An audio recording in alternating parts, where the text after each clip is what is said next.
Hey guys, tonight we are going to take the longest, quietest walk in human history.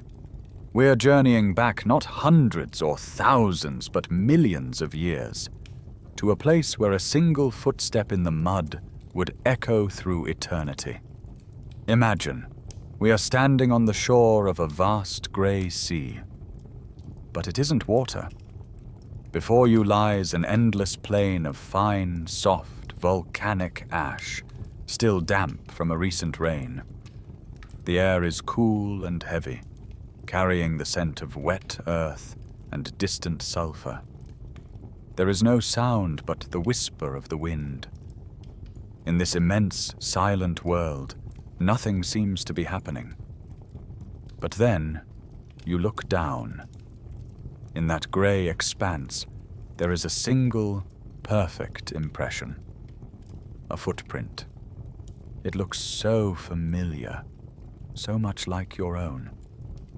From this one simple mark, a story begins to unfold. Over the next few minutes, the sun will bake it hard like ceramic. Over the next few days, another layer of ash will gently cover it like a blanket. And over the next 3.6 million years, it will sleep under the weight of geology, waiting. So how can this one solitary moment, a simple walk across a muddy field, tell us more about our origins than a mountain of bones? How did a chance encounter between a volcano, a rainstorm, and a tiny family create the first chapter in our story?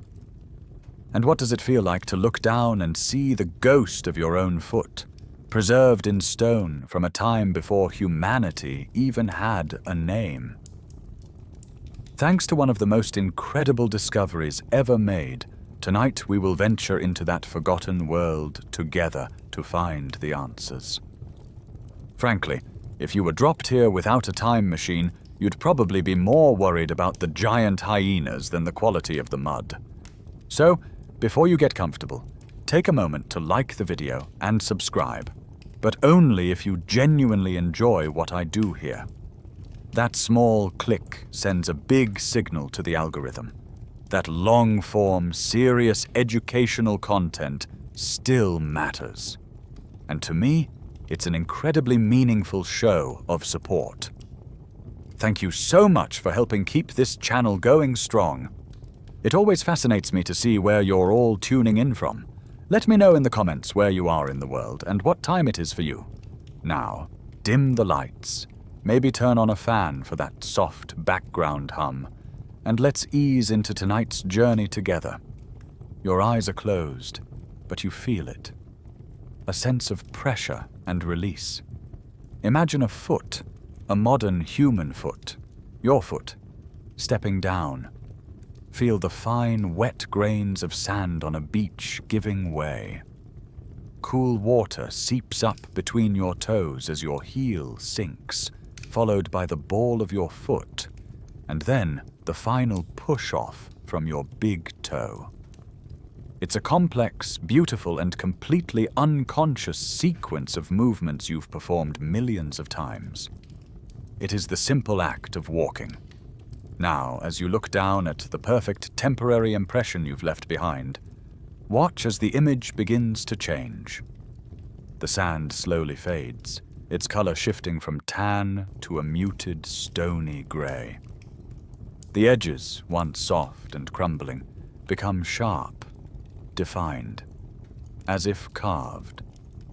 The image crossfades, and now you are looking at a different footprint, yet it is hauntingly the same.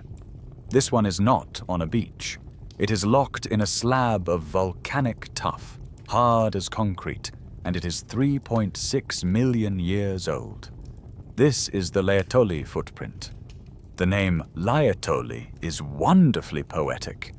In the local Maasai language, it means red lily, a splash of fragile color in a rugged landscape.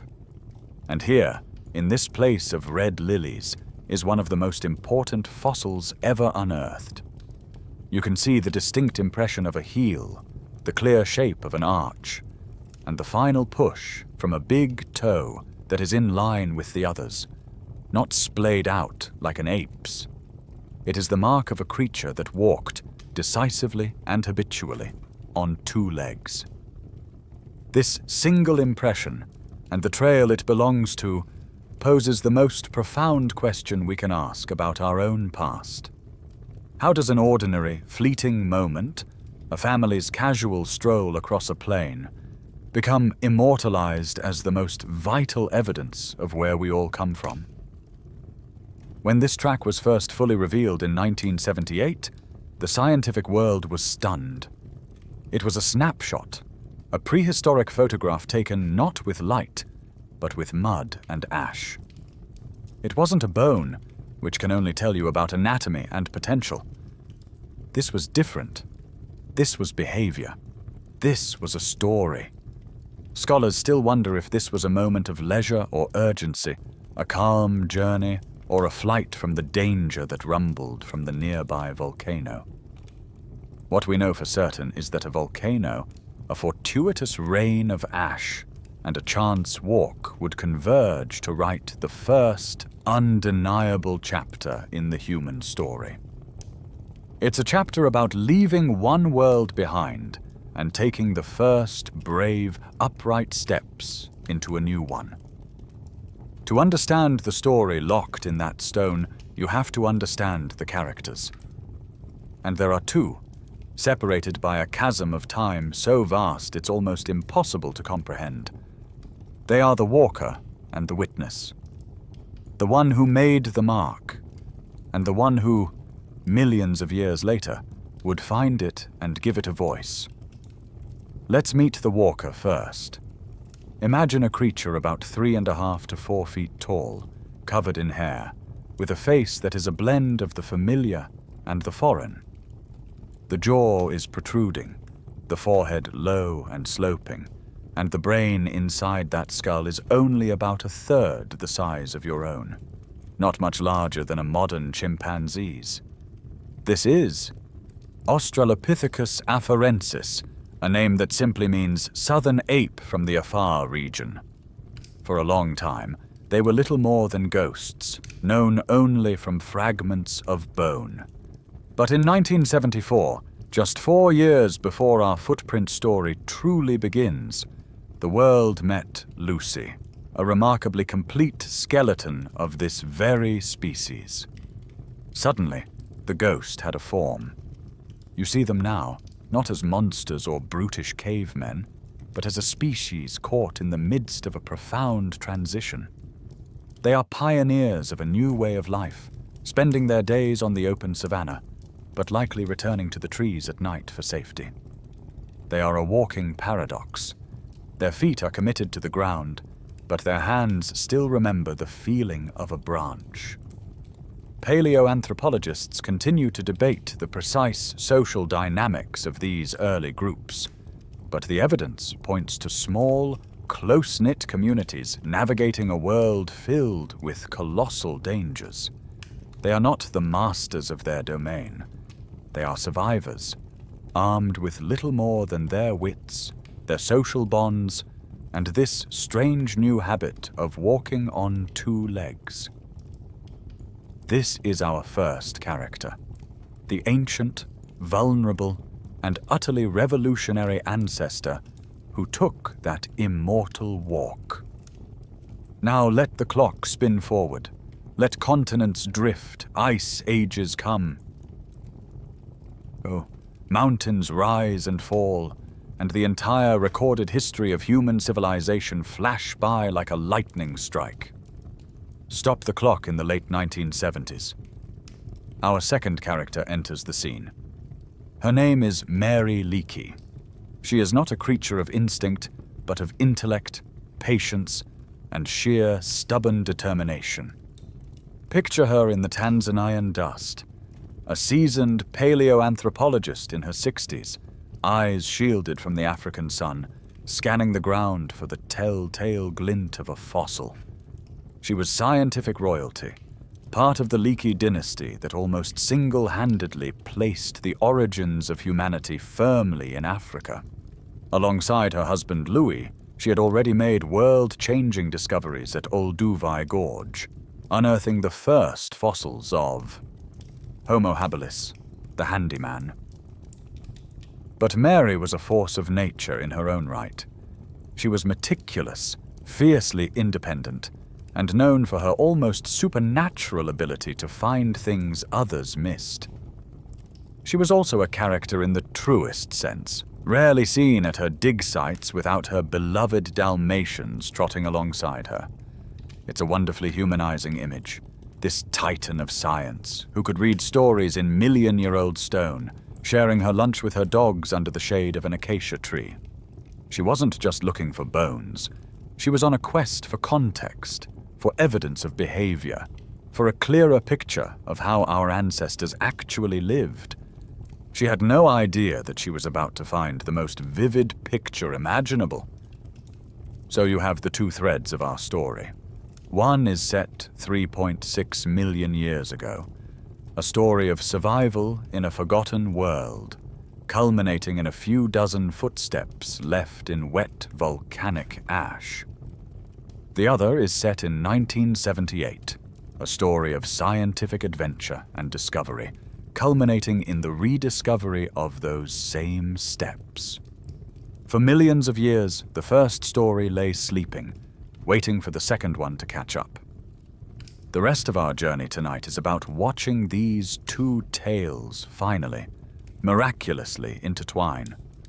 Before we can appreciate the moment they connect, however, we must first travel back and fully immerse ourselves in that ancient world.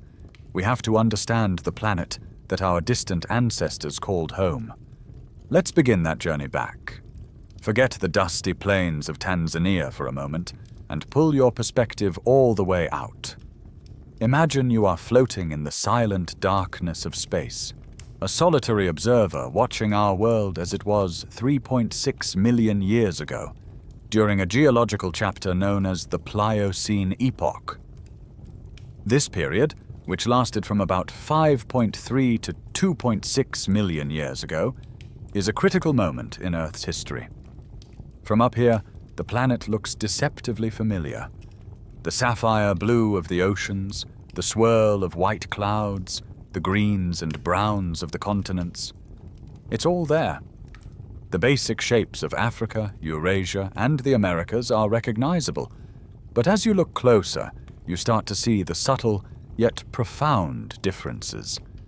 Your gaze drifts to the Americas.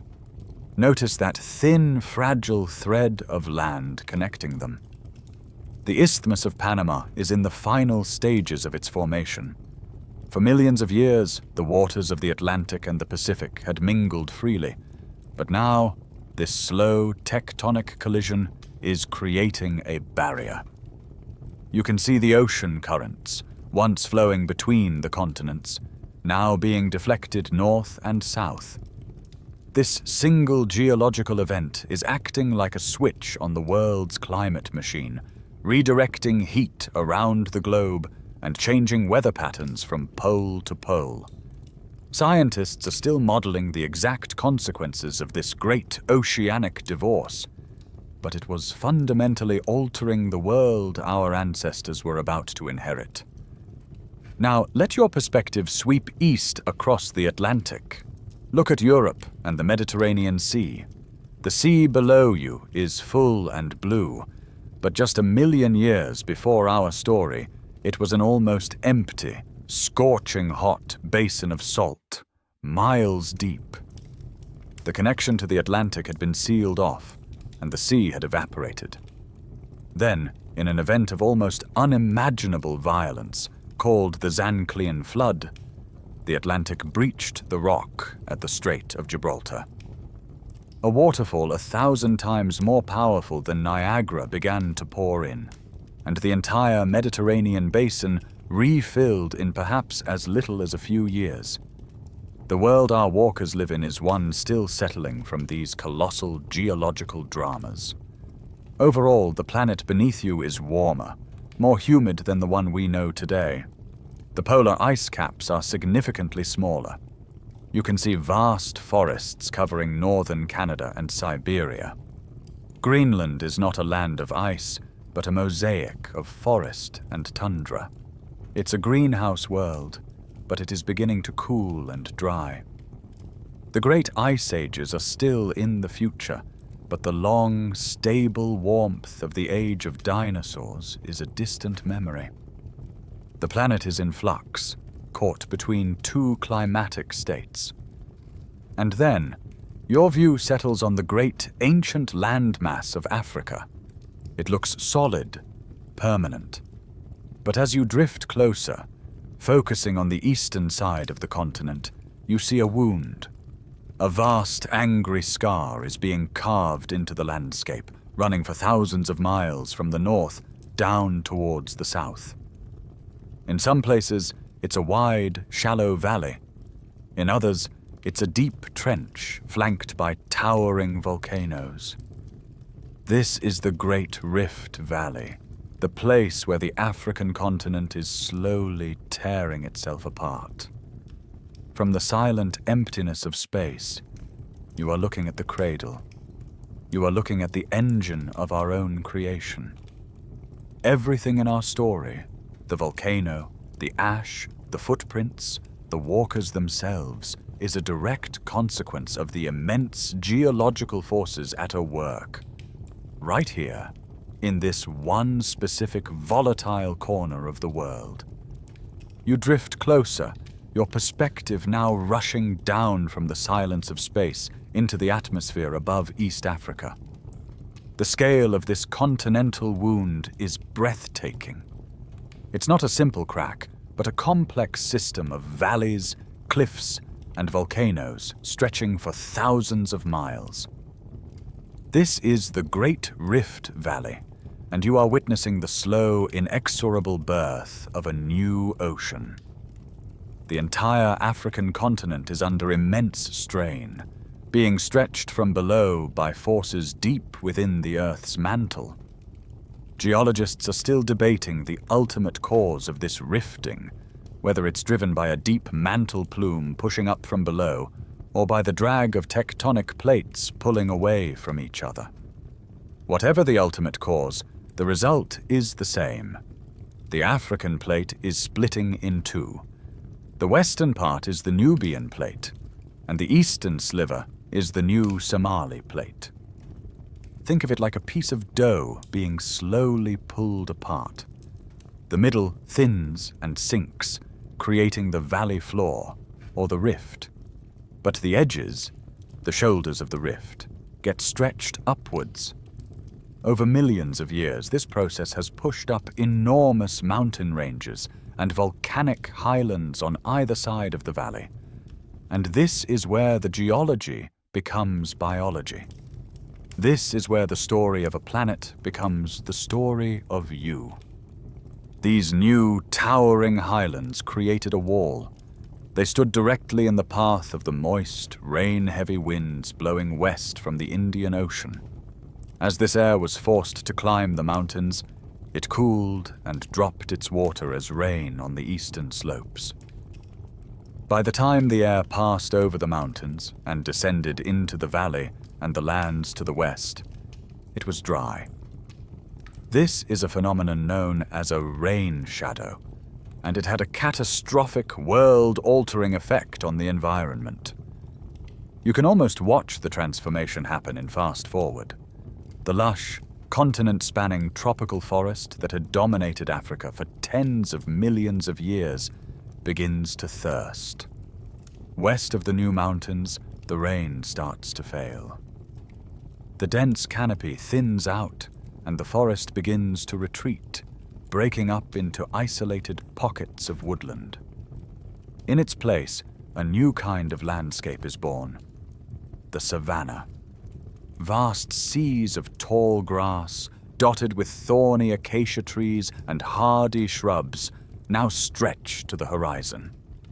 This wasn't a gentle change, it was a radical revolution in the ecosystem. For the creatures living in the forest, especially our tree-dwelling primate ancestors, this was a crisis of unimaginable proportions.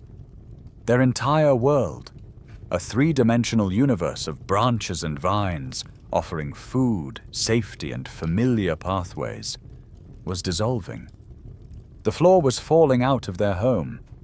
Every generation, there were fewer trees, more open ground, and longer, more dangerous journeys between patches of forest.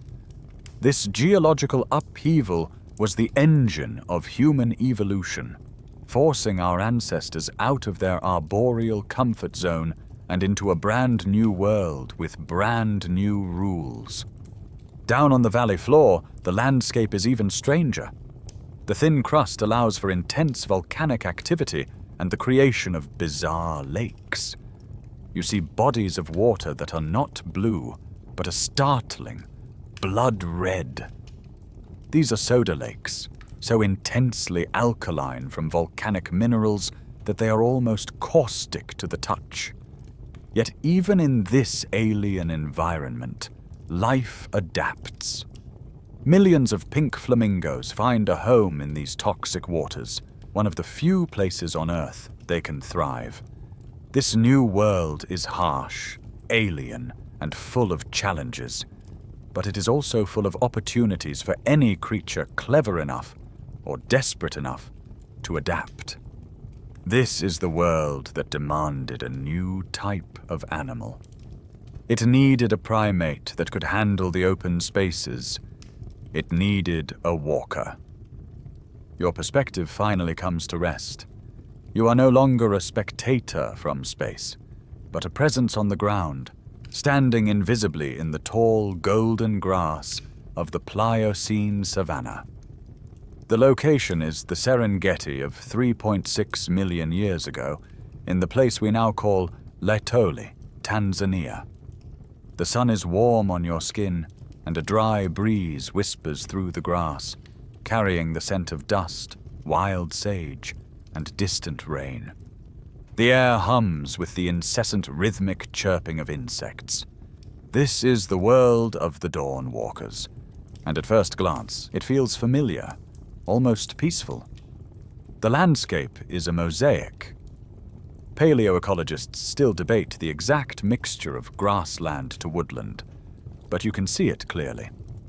Vast stretches of open savanna are broken by groves of flat-topped acacia trees, their thorns providing a formidable defense.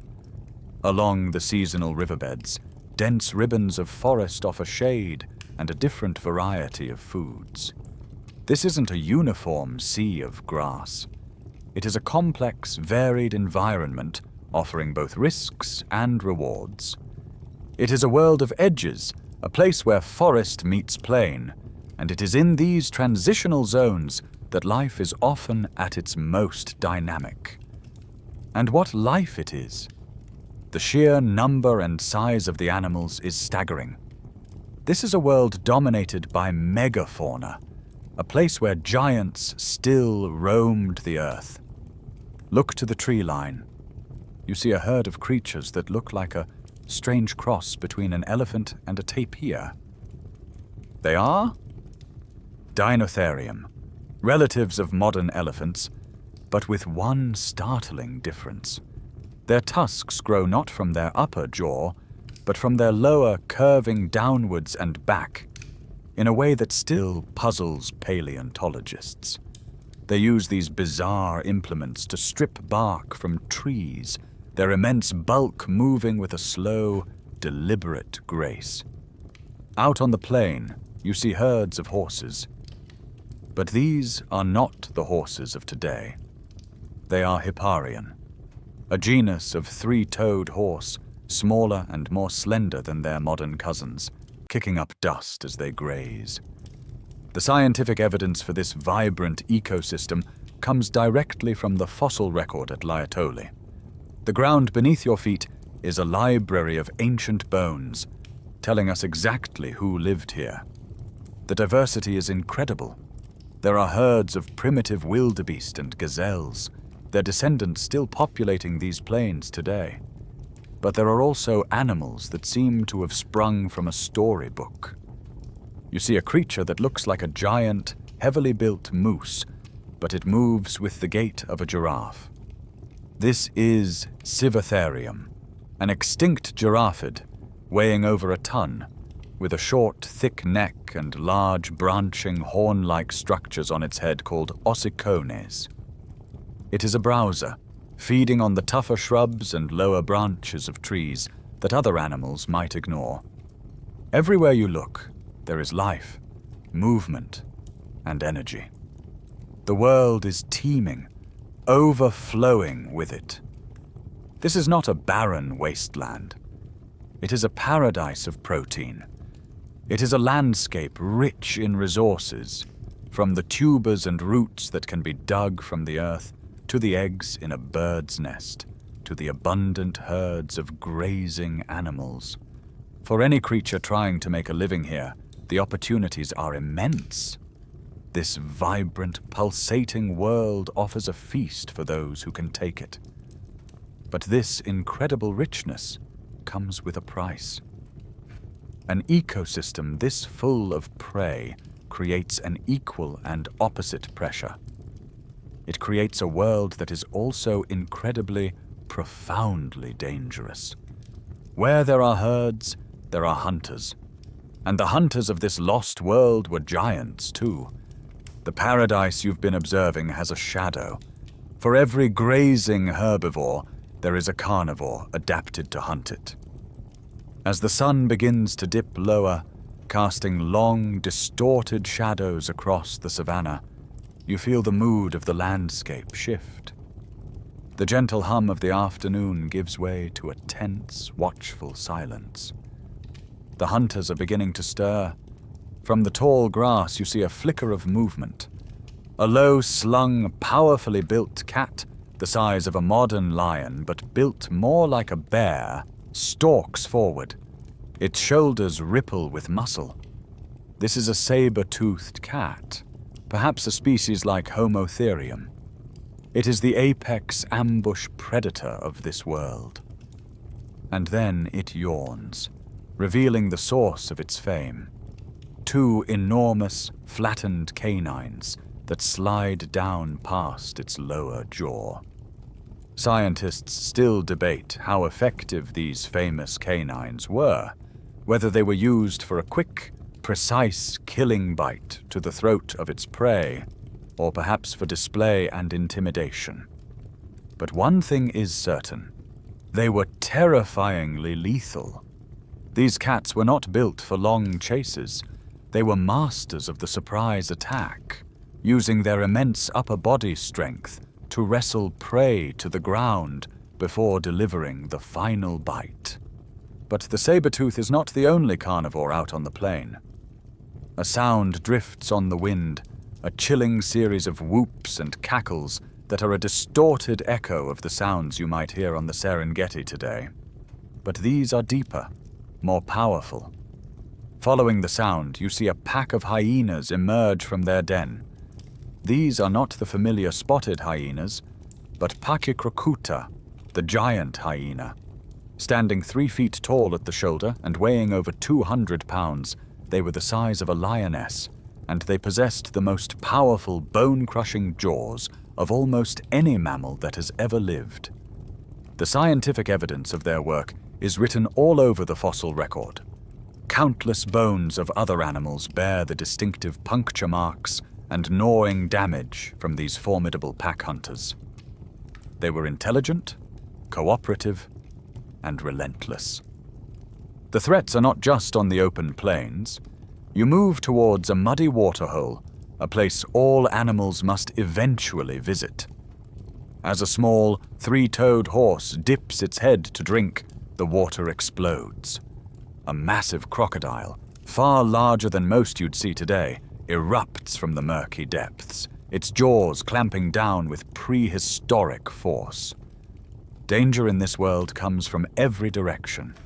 From the sky in the form of large birds of prey that could snatch a child, from the trees where giant constrictors might lie in wait, and from the ground itself. Even the giant herbivores you saw earlier, like the Dinotherium, represent a passive but deadly threat. They are not predators, but a multi-ton animal, if startled or angered, is one of the most dangerous forces in nature. A wrong move, a moment of inattention, could get you trampled into the dust. Now, into this terrifying web of predators and giants, place our ancestor, Australopithecus afarensis. Think about their toolkit for survival. They have no giant teeth, no sharp claws, no great speed, and no armor. They are small, standing less than 4 feet tall. They are, in this world of titans, vulnerable. Fossil remains of hominins from this era sometimes bear the same tooth marks as the prey animals, the grim, direct evidence of their place on the menu. They were not the mighty hunters of caveman fiction.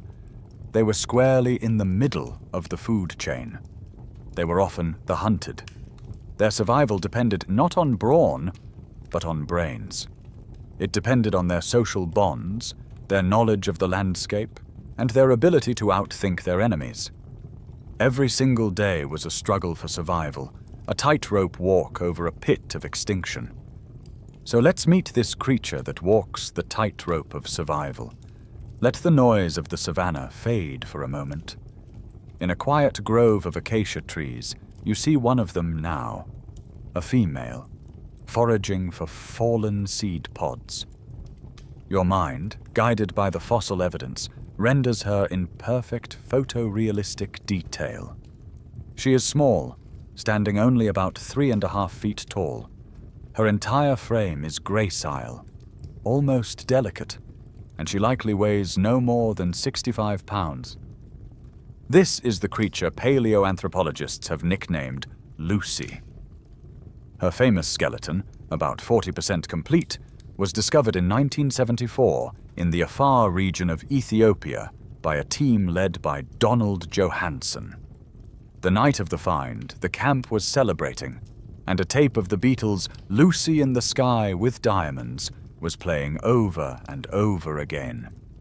The name stuck, giving a deeply personal human touch to this collection of 3.2 million-year-old bones. And it is from her bones, and others like her, that we can build this image of her in the flesh.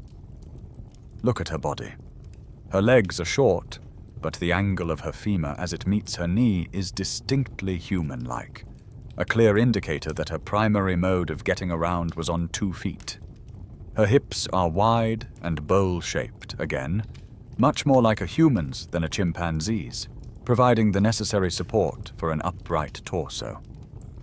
But as your eyes travel up her body, the proportions begin to change. Her arms are long, hanging down almost to her knees. Her fingers are long and slightly curved. These are whispers of her evolutionary past, the remnants of a life spent in the trees. Of course, the CGI model of her skin and hair is based on inference. Scientists continue to debate the amount of hair they had and its coloration, but it was almost certainly a full coat, perhaps a dark brown or black, to protect her skin from the harsh equatorial sun. Her skin itself is dark, rich in melanin. Now look at her face. Here, the ape-like ancestry is more pronounced. Her jaw juts forward in what is called prognathism, and she lacks a prominent chin. Her nose is flat and wide, like a chimpanzee's. Above her eyes, a bony ridge of brow protrudes, though it's less massive than that of a gorilla. But look into those eyes. They are brown, intelligent, and forward-facing, providing sharp, stereoscopic vision. They are the eyes of a creature that has to constantly scan the horizon for danger, and they hold a quiet awareness. Suddenly, a much larger figure emerges from behind a tree. It's a male of her species. The size difference is immediately apparent. He stands a full foot taller and is perhaps twice as heavy. This is a clear example of sexual dimorphism, a strong size difference between males and females, which is a key piece of scientific evidence gleaned from comparing various fossil finds. His face is more robust, his brow ridge heavier. His presence changes the dynamic. They are a pair, or perhaps part of a larger family group, moving through their territory together. As you watch them, the overall impression is not of an ape, and not quite of a human. It's something entirely new, a perfect mosaic of features. They are a species in the act of becoming, their bodies a living testament to an evolutionary compromise. They have committed to the ground, but have not yet forgotten the sky. They are the dawn walkers, and this strange hybrid body is the only thing that will allow them to survive the dangerous paradise they call home.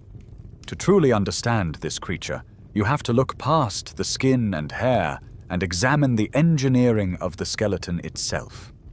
An Australopithecus afarensis is not a single cohesive design.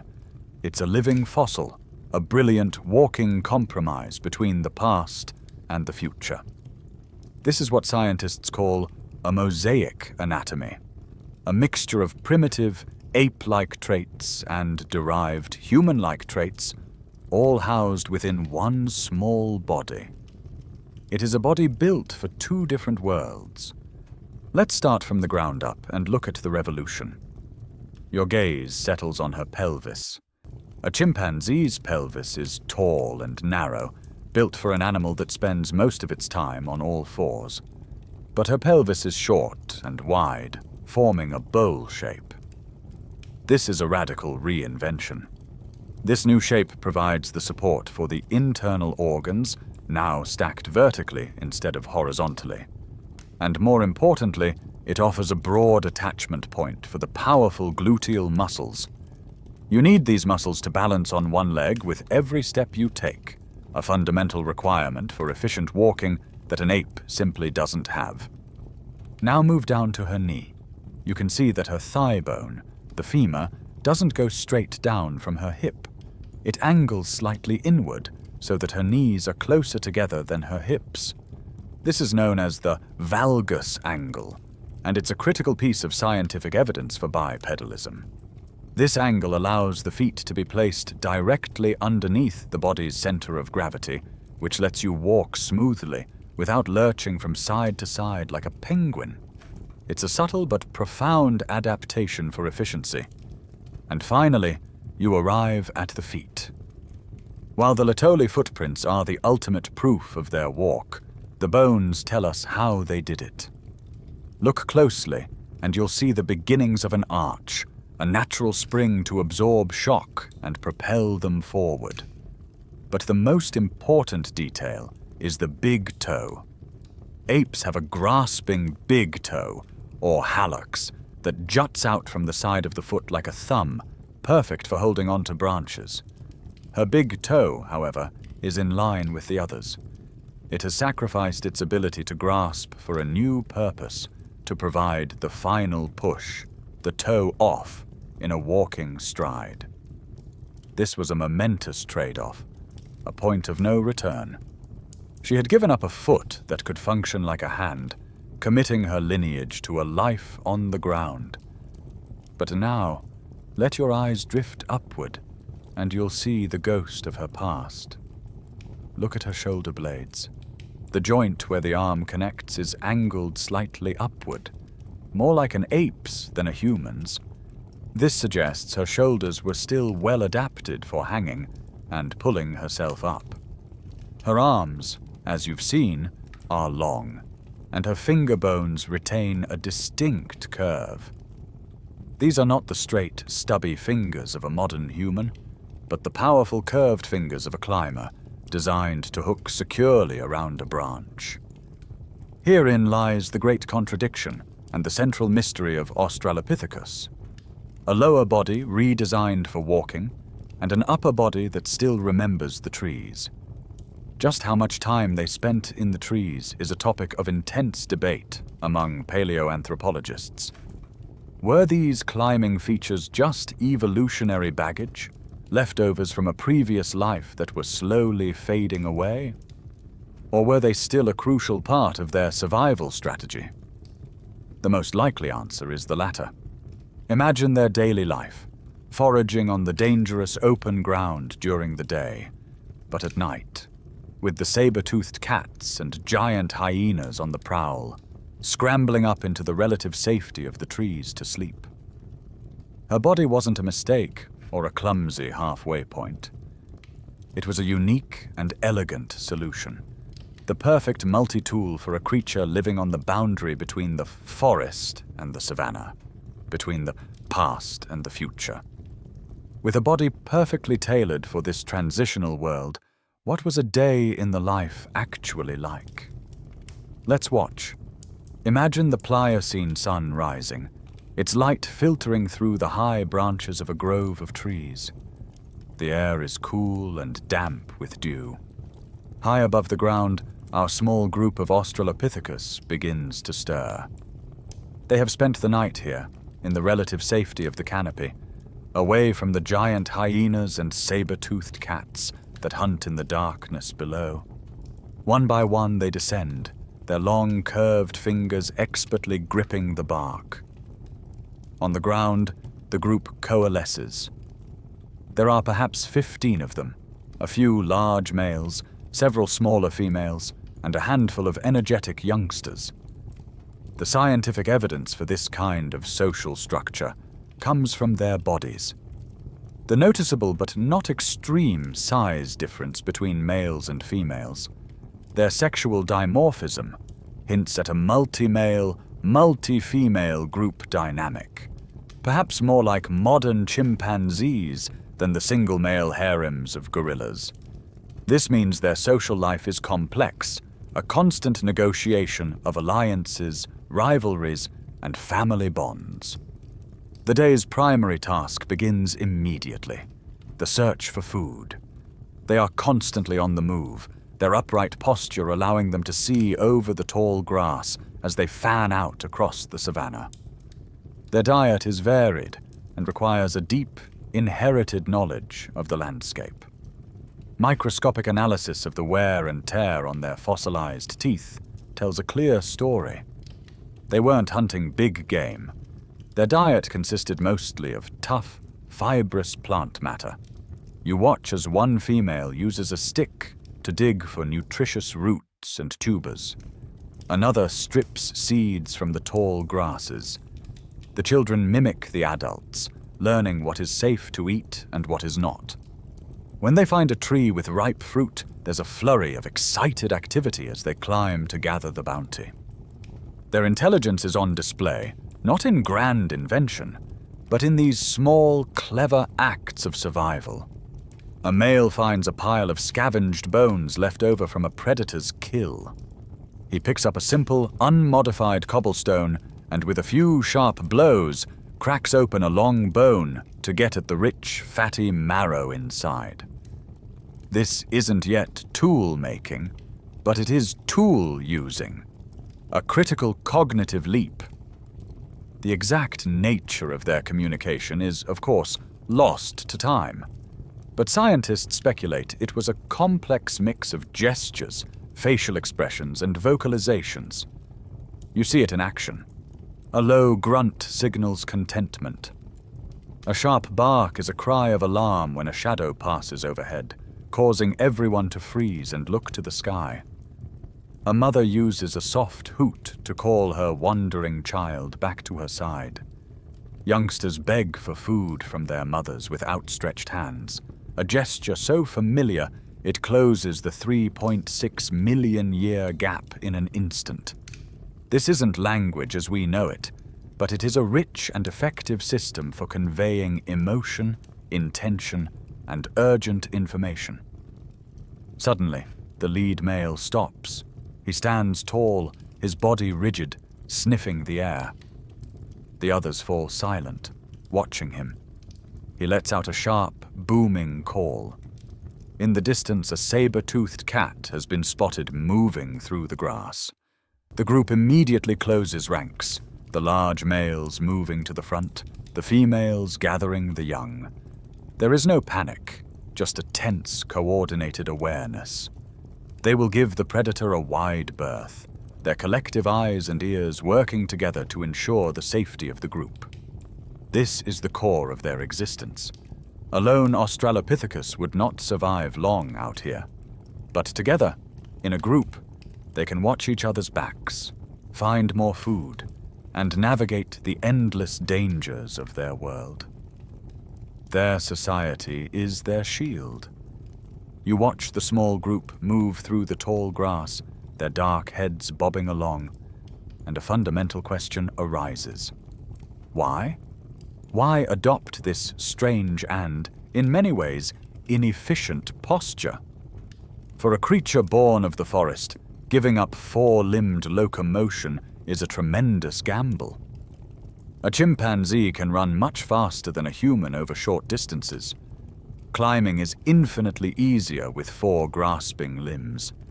So why commit to this awkward, teetering, two-legged existence?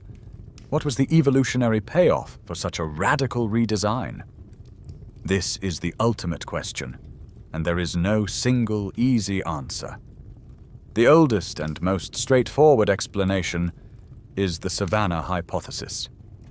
You can see the logic of it playing out right in front of you. As the dense forests retreated and were replaced by these vast seas of grass, a new selective pressure emerged. An animal that could stand up, even for a moment, could peer over the grass to spot a lurking predator or to locate a distant fruit tree or water source. In a world of constant threats and scattered resources, vision is survival. The individuals who could stand taller, see farther, and do it more often were more likely to live another day, find a mate, and pass on their genes. It's a simple, elegant idea.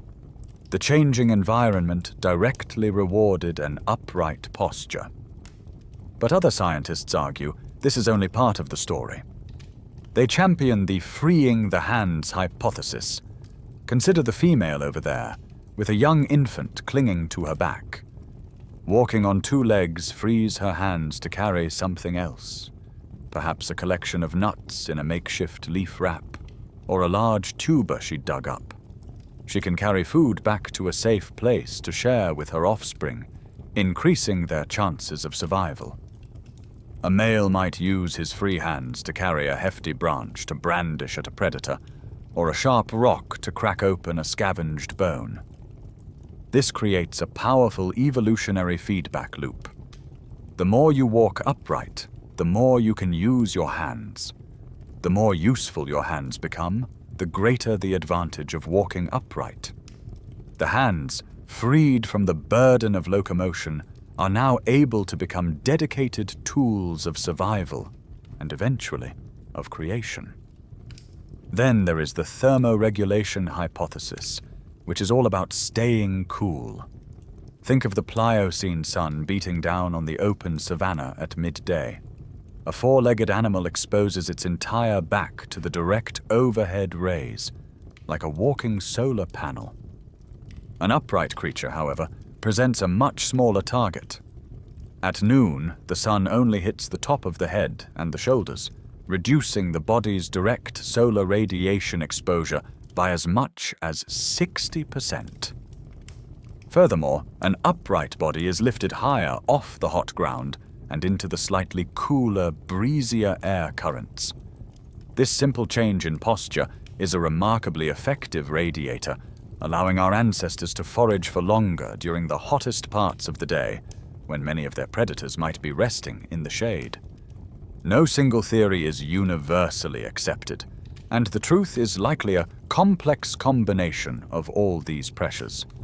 There are even more exotic, though less supported ideas like the aquatic ape hypothesis, which suggests we learned to walk upright while wading in shallow waters. But the most compelling picture is one of a perfect storm of advantages. The savanna pushed them to stand up to see. This new posture freed their hands to carry things, and their newfound coolness allowed them to thrive in their new, hot environment. It wasn't one single reason. It was a cascade of benefits that, once started, created an unstoppable evolutionary momentum, pushing this small, vulnerable ape toward a new destiny. One step at a time. Now, Let the small group of hominins fade into the background for a moment. Lift your gaze from the savanna floor and turn it towards the eastern horizon. There, about 12 miles away, a mountain looms against the sky. It is a broad-shouldered, ancient volcano, its slopes softened by ages of wind and rain. For now, it is quiet. A plume of steam may occasionally vent from its summit, but it has been sleeping for a long time. This is Savanna, and it is the second great character in our prehistoric story. You must think of it not as a simple piece of geology, but as a silent, patient participant, a mountain with a destiny. Savanna is not like the volcanoes you know. Most of the Earth's volcanoes, like Mount Fuji or Mount Saint Helens, are fueled by magma rich in silicates.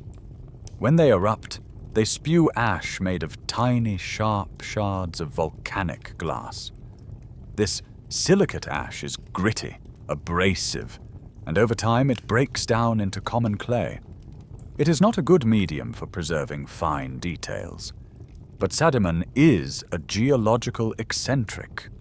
It is a rare type of volcano known as a carbonatite volcano. Its heart is not made of molten silica.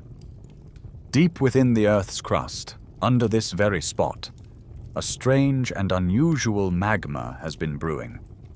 It is a molten soup made not of silicates, but of carbonate minerals. This gives it bizarre properties. Carbonatite lava erupts at much cooler temperatures than the normal fiery red lavas you're used to, only around 500 degrees Celsius. It is also incredibly fluid, flowing almost like water, and it has a strange appearance. When it first erupts, it is a jet black liquid, but as it cools and reacts with the air, it rapidly turns white, like a bizarre magical trick. When a volcano like this erupts explosively, the ash it produces is completely different. It isn't glassy and sharp. It is a fine, soft, almost flour-like powder. This powder is a special blend of sodium and calcium carbonates called nitrocarbonatite. And this is the secret that Savanna has been holding for millennia.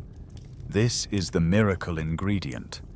Because this ash is, chemically speaking, very similar to the raw material for natural cement. Think of a bag of cement mix.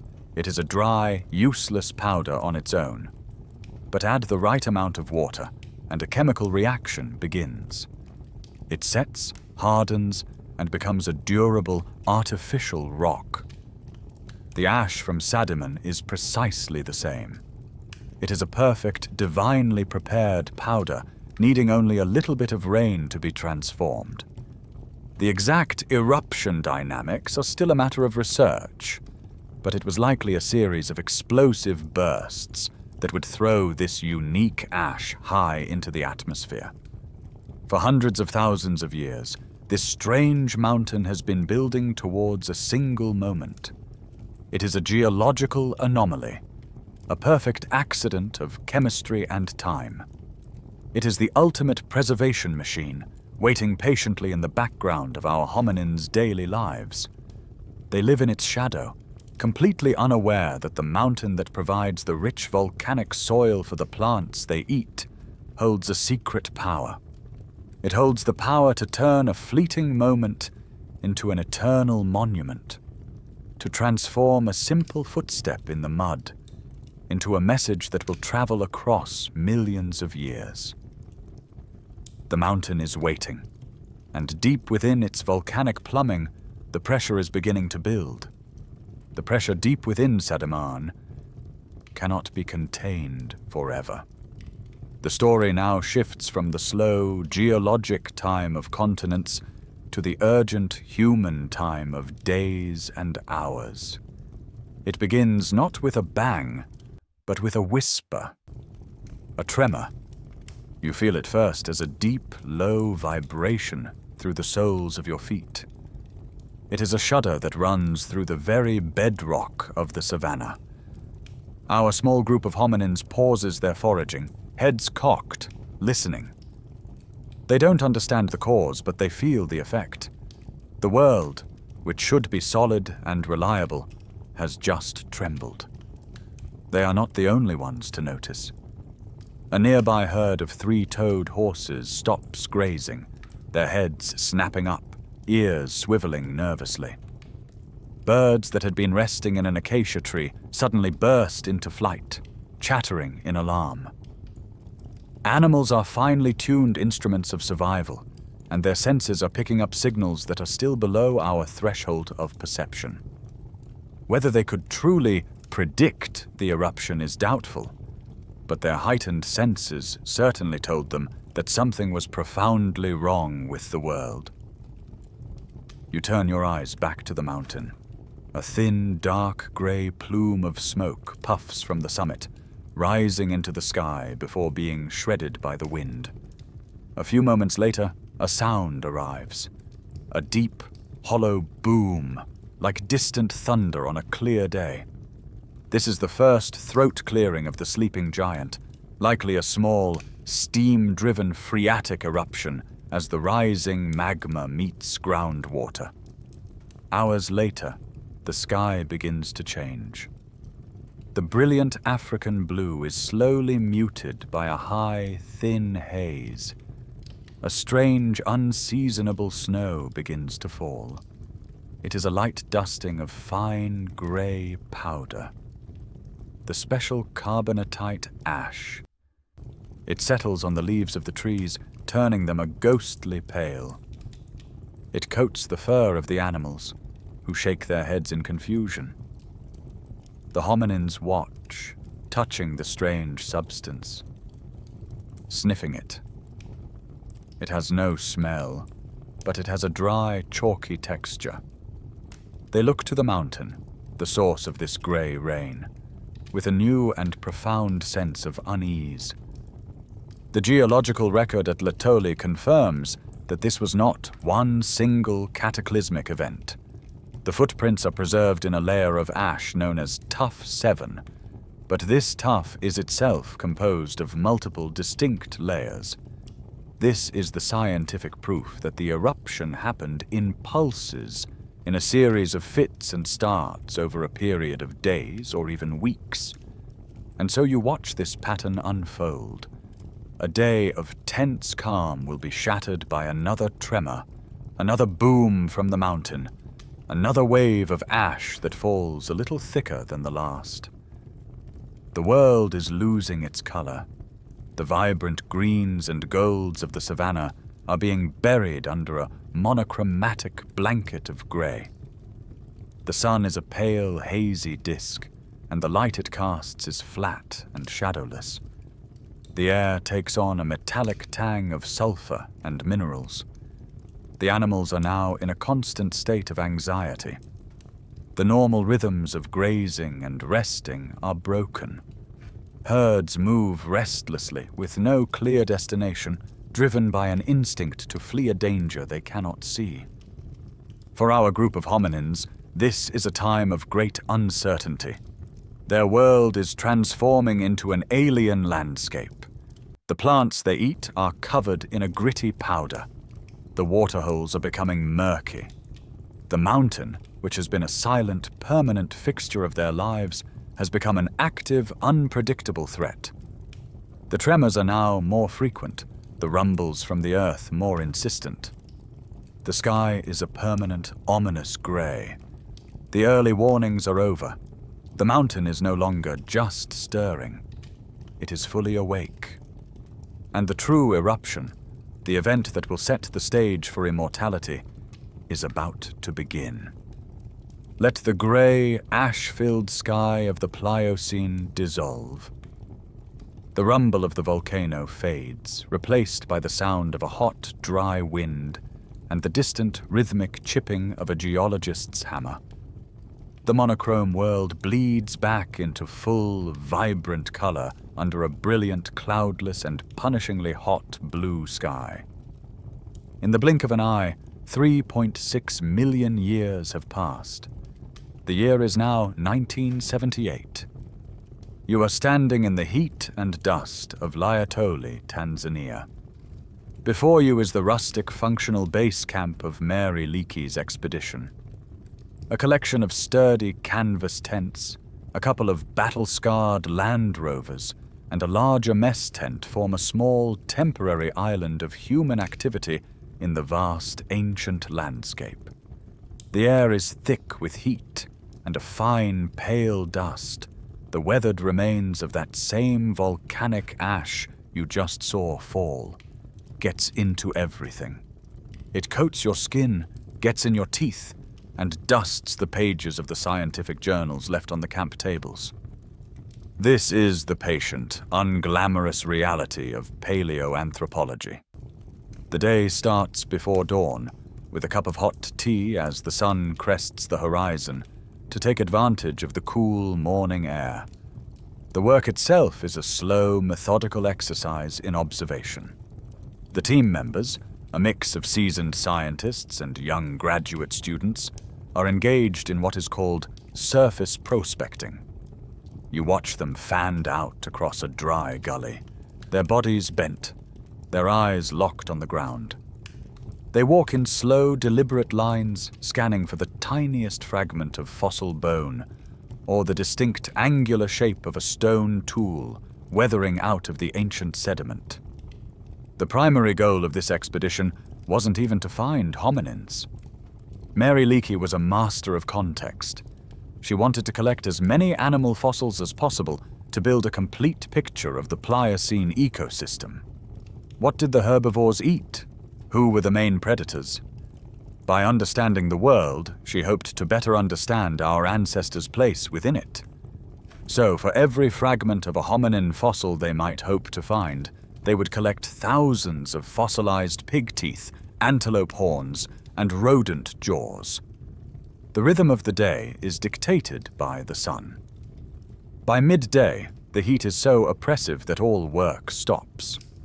The team retreats to the shade of the mess tent for a long lunch and a siesta, a time to rest, rehydrate, and escape the worst of the heat. Work resumes in the slightly cooler air of the late afternoon and continues until dusk. In the evenings, the camp comes alive with the glow of lanterns. The day's finds are carefully cleaned with dental picks and brushes, labeled and catalogued. This is where the real work of interpretation begins. The team would debate late into the night whether a particular bone fragment was from an extinct pig or a primate, or if a certain pattern of breakage was from a hyena's jaw or a primitive stone tool. Overseeing it all is Mary Leakey herself. Now in her mid-60s, she is the undisputed matriarch of the camp, her decades of experience in the African bush evident in her every movement. Her eyes, accustomed to spotting the subtle secrets of the earth, miss nothing. She is driven, focused, and deeply in tune with the rhythm of this ancient land. This is the scene. A small group of scientists, patiently sifting through the dusty pages of Earth's history, looking for clues. They are searching for the disconnected, fragmented remains of the past. A tooth here, a shard of jawbone there. They have absolutely no idea that just inches beneath their feet, a far more complete and profound story is waiting. Not a collection of bones, but a preserved narrative. An epic poem written in the mud, which has been waiting, silently for millions of years, for someone to turn the page. It's a hot, late afternoon in 1978. The day's work is winding down, and the oppressive heat has baked the energy out of everyone. Two members of the team, the visiting paleontologist Andrew Hill and one of his colleagues, are walking through a dry gully, heading back towards the camp. The conversation is light, a welcome distraction from the hours spent hunched over, staring at the ground. All around them are the dried, fibrous droppings of modern elephants that wander through the area. And then, a moment of pure, unscientific foolishness breaks the quiet monotony. One of them, in a fit of playfulness, picks up a round, dry piece of elephant dung and lobs it at the other. A direct hit. The challenge is accepted, and soon the two scientists are engaged in a full-blown, ridiculous elephant dung fight, dodging and weaving through the gully, their laughter echoing in the still air. It is a moment of release, a silly game to blow off steam after a long day of intense, meticulous work. It is a completely ordinary moment of human fun. And it is this moment that changes everything. As Andrew Hill ducks to avoid a particularly well-aimed piece of dung, he stumbles and falls, landing with a grunt on the hard, sun-baked earth. For a second, there is only annoyance and the dusty smell of the ground. But as he lies there, his eyes inches from the surface of the rock, the laughter dies in his throat. He stops. The world narrows to the patch of ground directly in front of his face. There, pressed into the grey, hardened volcanic tuff, is a pattern. A series of strange, small, circular depressions. His scientific mind kicks in immediately, overriding everything else. These are not random erosion marks. They are too regular, too patterned. He recognizes them for what they are. Fossilized tracks. Animal tracks. Perhaps from an extinct three-toed horse, or some kind of ancient gazelle. On its own, this is an incredible find. Fossilized footprints, known as trace fossils, are exceedingly rare, far rarer than bones. He calls out, his voice no longer joking, but filled with a quiet urgency. Other team members gather around, drawn by the change in his tone. Mary Leakey herself comes over. They all kneel down, the elephant dung forgotten, their attention now completely captivated by these faint impressions in the stone. They can see a trail of them marching across the exposed rock bed. And then, as they brush away the surface dust and follow the trail, Andrew Hill, or one of the others, points to a different shape. There, alongside the animal prints, is another impression. It doesn't have the sharp edge of a hoof. It is softer, more rounded. There is a distinct circular shape of a heel. You can see the faint outline of a prominent arch, and at the front, the indentation of a big toe, pressed firmly into what was once mud. It is, without a shadow of a doubt, a hominin footprint. A stunned silence falls over the group. The heat, the dust, the fatigue of the day. It all vanishes. They are no longer in 1978. They are kneeling on the shore of a Pliocene lake bed, looking at a mark made by one of their own distant ancestors.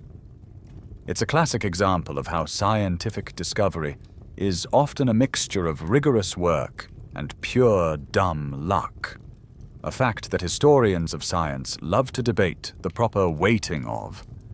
Had they not been fooling around, had he not stumbled in that exact spot, they might have walked right over it, none the wiser. But chance and a well-aimed piece of elephant dung had just revealed the opening chapter of the human story. The discovery of that single, impossible footprint hangs in the air, thick with a significance that silences everyone.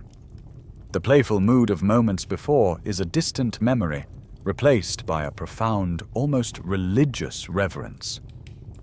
For a scientist, there's always a tension between the need for objective analysis and the sheer human emotion of a discovery. But in this moment, there is no contest. Awe is the only possible response. Mary Leakey is the first to break the spell. Her decades of experience take over, channeling the raw shock into methodical action. She calls for tools, not the heavy picks and shovels of an excavation, but the delicate instruments of a laboratory. Dental picks, fine-point trowels, and soft bristled brushes are brought out. The team, moving with a newfound, careful grace, gets down on their hands and knees. The work of uncovering this miracle begins. You watch as they start to clear away the thin layer of overlying sediment from the hardened tuff. It is a process of excruciating patience. Each sweep of a brush, each flick of a pick, could damage the priceless surface.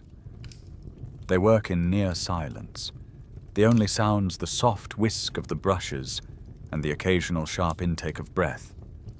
As the first few inches of dust are cleared away from the initial print, another one appears, a few feet ahead of it, and then another, and another. A quiet, electric excitement ripples through the team. This is not a single, isolated mark. It is a trail, a trackway. They are following someone. With every new print they uncover, the story grows longer, more real. The sun begins to set, casting long shadows across the gully. But no one thinks of stopping. Lanterns are brought from the camp, and they continue to work under their soft yellow glow, their own shadows dancing with the ghosts they are uncovering. The trackway just keeps going. 10 feet, 20, 30. It stretches on, a dotted line connecting the distant past to this single breathless night in 1978. As the full scale of what they have found begins to dawn on them, you can feel the shift in their understanding. Paleoanthropologists are accustomed to working with fragments. Their entire science is built on reconstructing a whole animal from a single tooth, a piece of a skull, a shard of a femur. They are detectives who arrive at the scene of the crime millions of years too late, forced to piece together the story from the tiniest of clues. But this is different. This is not a clue. This is the entire story, laid out for them from beginning to end. It is not an inference about behavior. It is the behavior itself, frozen in stone. As Mary Leakey stands up to look at the long line of prints now stretching out in the lamplight, she says a few words, quietly, that perfectly capture the weight of the moment. "Now this is real," she murmurs. "This is what we've been looking for." What she meant was that bones and tools are proxies. They are powerful evidence, but they are once removed from the life that was lived. A fossilized leg bone tells you an animal could walk upright, but a footprint tells you that it did, right here, on a day much like this one, 3.6 million years ago. As the team finally uncovers the full extent of the site, they find that the main trackway stretches for over 80 feet, and it is not alone. There is another parallel set of tracks right beside it. This was not a lone wanderer. This was a group. This was a journey. They had not just found a fossil. They had found a moment, and it was a moment of companionship. The dawn following the discovery breaks with a new kind of energy. The initial, overwhelming wave of emotion has receded, replaced by a sharp, focused, and almost forensic intensity. The site is no longer just a patch of dusty ground. It is a crime scene, 3.6 million years old, and the evidence must be preserved with absolute precision. The area is cordoned off. A perimeter is established. No one is to step on the hallowed ground of the trackway. The real scientific work, the deep analysis, is about to begin. You watch as the team transforms the gully into an open-air laboratory. The first and most crucial step is to create a map. They drive stakes into the ground around the trackway and begin to run strings, creating a meticulous grid of 1-meter squares that overlays the entire surface. This grid system is a fundamental practice in archaeology and paleontology. It allows every single feature to be assigned a precise coordinate, ensuring that its exact location can be recorded and revisited, whether on paper or in a computer, for decades to come. With the grid in place, the documentation starts. Every square is photographed from directly overhead, creating a mosaic of high-resolution images of the entire site. More photos are taken from low angles, with the sun casting raking light across the surface to bring out the subtle contours of each print. Detailed hand-drawn maps are made for every single square, with specialists noting the faintest of details. And carefully, they begin to make casts, mixing plaster and pouring it into the prints to create perfect positive replicas of the feet that made them. It is during this slow, methodical process that a new, breathtaking realization begins to dawn. As they analyze the surface, square by meticulous square, they see that the hominins were not walking alone. The ash bed is covered, absolutely littered, with the tracks of other animals. It is a fossilized snapshot of an entire ecosystem on the move. They identify the three-toed prints of Hipparion, the extinct horse. They find the tracks of gazelles, of guinea fowl, and even of a giant giraffid, perhaps the strange Civatherium you saw earlier. The precise identification of every single track is a complex puzzle, and paleontologists sometimes debate whether a faint mark was made by a bird or just a falling leaf carried by the wind. But the overall picture is undeniable. And then they find something truly magical. A tiny meandering line, a zigzagging track left by the legs of an insect, and next to it, a broader, continuous groove. It is the track of a dung beetle, rolling its ball of dung across the fresh ashfall. A tiny fossilized behavior, a miniature story of an insect's daily work, preserved right alongside the grand story of our own origins. They even find the faint, pock-marked impressions left by the raindrops that began to fall shortly after the tracks were made. This rain, which would mix with the special ash and begin the cement-setting process, was another crucial character in this story of preservation. All of these details, from the largest hoofprint to the tiniest raindrop, paint a picture of a single moment in time with astonishing clarity. The hominins were not striding through a vacuum. They were part of a living, breathing world, sharing the same ground, on the same afternoon, with a whole host of other creatures, large and small. They were all moving under the same grey sky, participants in a drama whose final act would be written by the chemistry of the volcano and the luck of the cosmos. Before we can analyze the hominins themselves, we must first understand the miraculous machine they were using to make those prints, the human foot. Before we return to that lamplit night in 1978, we need to take a brief detour. We need to look down at our own feet. Because to truly understand what Mary Leakey and her team were seeing, you have to appreciate the marvel of engineering they were looking at a ghost of. The human foot is one of the most distinctive and complex structures in our entire body, and yet we almost completely take it for granted. Think about it. This small, elegant machine, composed of 26 bones, 33 joints, and over 100 muscles, ligaments, and tendons, bears the entire weight of your body with every step you take. For an average person, that's thousands of tons of force it absorbs every single day. An ape's foot is a grasping tool, a kind of second hand. But our foot has been radically redesigned for a single, obsessive purpose: efficient, long-distance, two-legged walking. The exact evolutionary pathway that led to this unique structure is still debated, but its function is a masterpiece of biological engineering. The secret to our foot lies in a feature no other primate has: a well-developed arch. Or more accurately, two of them. a longitudinal arch running the length of the foot, and a transverse arch running across its width.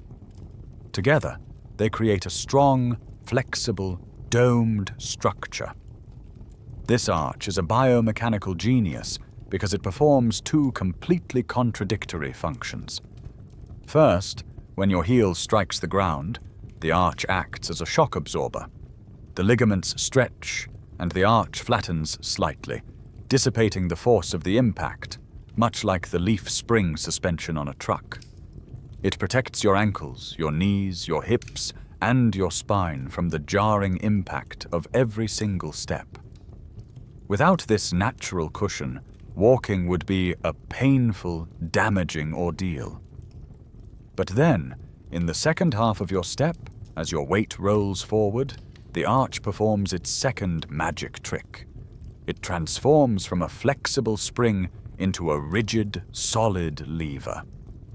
The same ligaments that stretched to absorb the shock now tighten, making the foot a stiff platform. This provides a solid base for you to push off from, ensuring that none of the energy from your leg muscles is wasted. It is this dual ability to be both a cushion and a lever that makes our stride so incredibly efficient. And at the very end of that lever is the other star of the show, the big toe. It has completely abandoned the grasping ability of our ancestors. It is now a powerful, stabilizing force, aligned with the other toes, acting as the final point of propulsion. That last little push you get from your big toe as your foot leaves the ground accounts for a huge amount of the forward momentum in your stride. Connecting all of this is the largest tendon in your body, the Achilles tendon. It stretches from your calf muscles to your heel bone, and it is a colossal rubber band. As you land, it stretches, storing elastic energy. Then, as you push off, it recoils, releasing that energy for free, propelling you forward.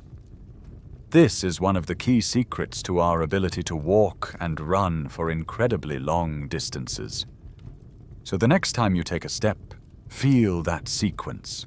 The heel strike, the weight rolling along the outside of your foot, the transfer of force across the ball of your foot, and that final, firm push from the big toe. This is the signature of human walking.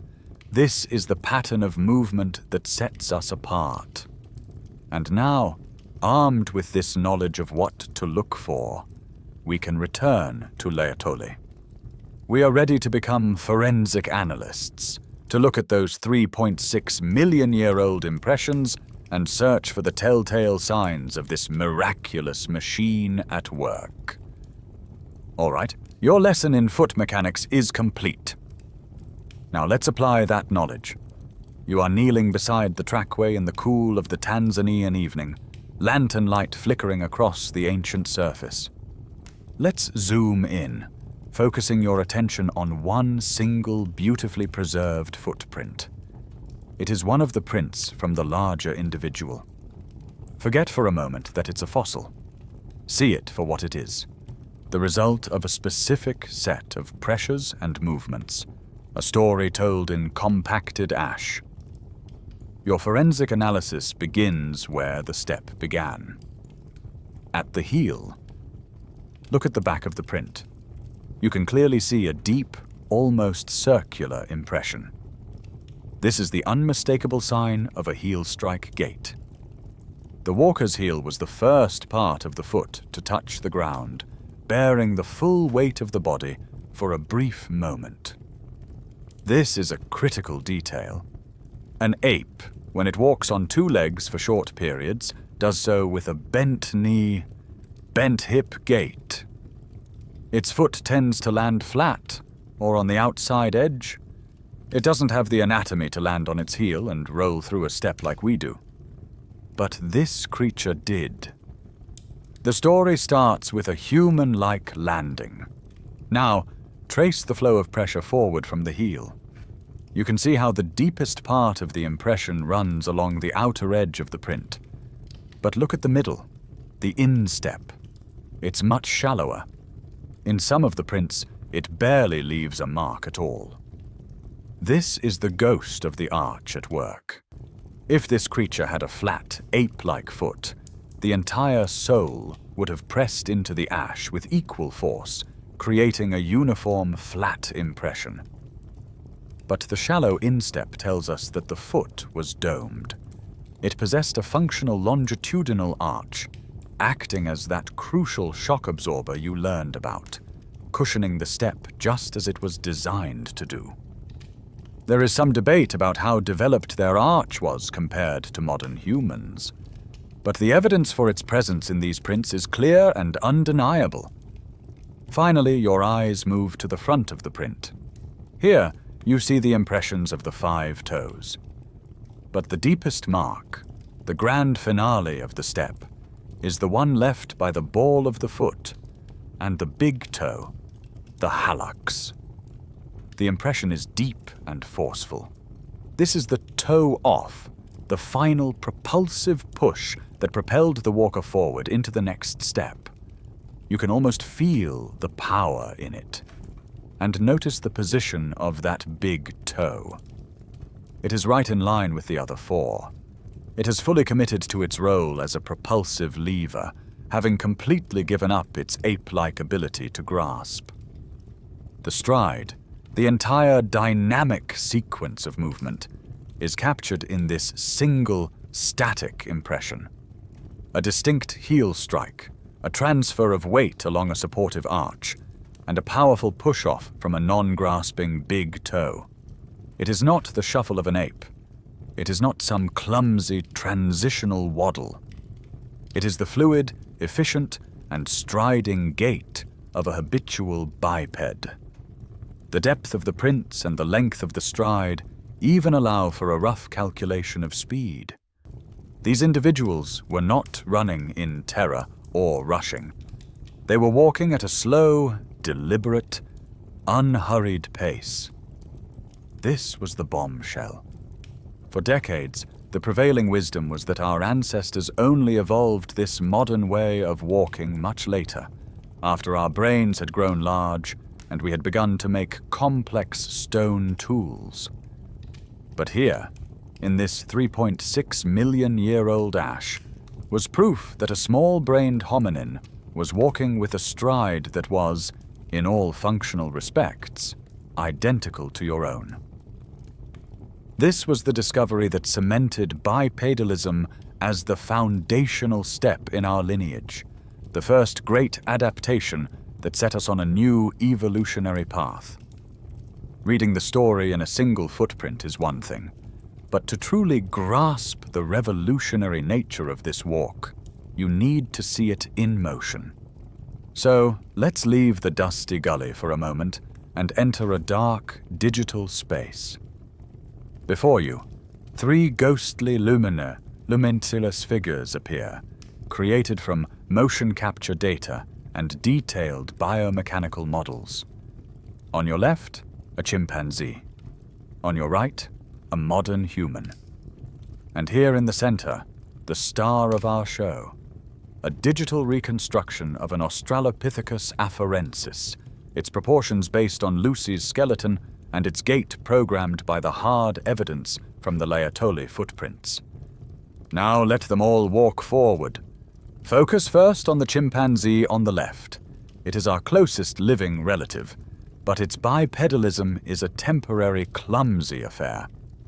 Watch its motion. Its hips and knees are permanently bent, a posture that requires constant muscle engagement to maintain. With each step, its body lurches dramatically from side to side, a classic waddling gait. This is because its anatomy is not designed for upright balance. Its center of gravity swings wildly, and the energy cost of this movement is enormous. For a chimpanzee, walking on 2 legs is a tiring novelty. Its body is built for the efficiency of knuckle walking and climbing. Now, shift your gaze to the modern human on the right. The difference is night and day. The movement is a smooth, effortless glide. The legs are held straight, locking at the knee with each step, allowing the skeleton, not the muscles, to bear the body's weight.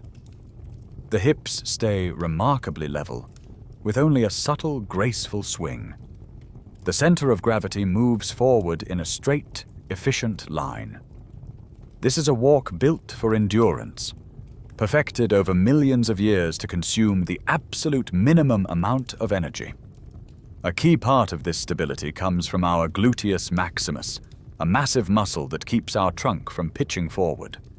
In an ape, it's a far less significant muscle used for climbing. In us, it is the powerhouse of our stride. Finally, you turn your full attention to the figure in the middle, the digital ghost of Australopithecus.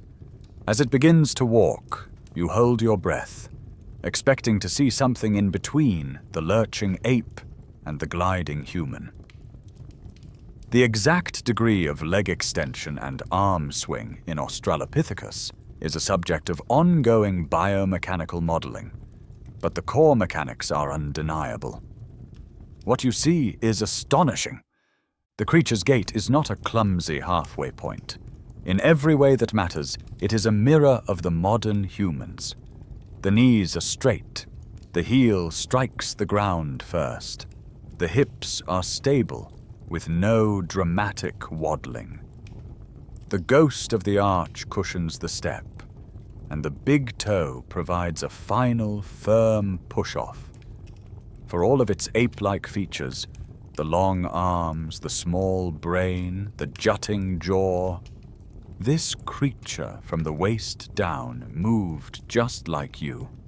This visual comparison is perhaps the most powerful lesson Laetoli has to offer. It proves that the foundation of our humanity was not a bigger brain or a clever hand. The foundation was this revolutionary new way of moving. This efficient, energy-saving stride was the key that unlocked the Savanna. It allowed our ancestors to travel longer distances, to carry food and infants, and to stay cool under the Pliocene sun.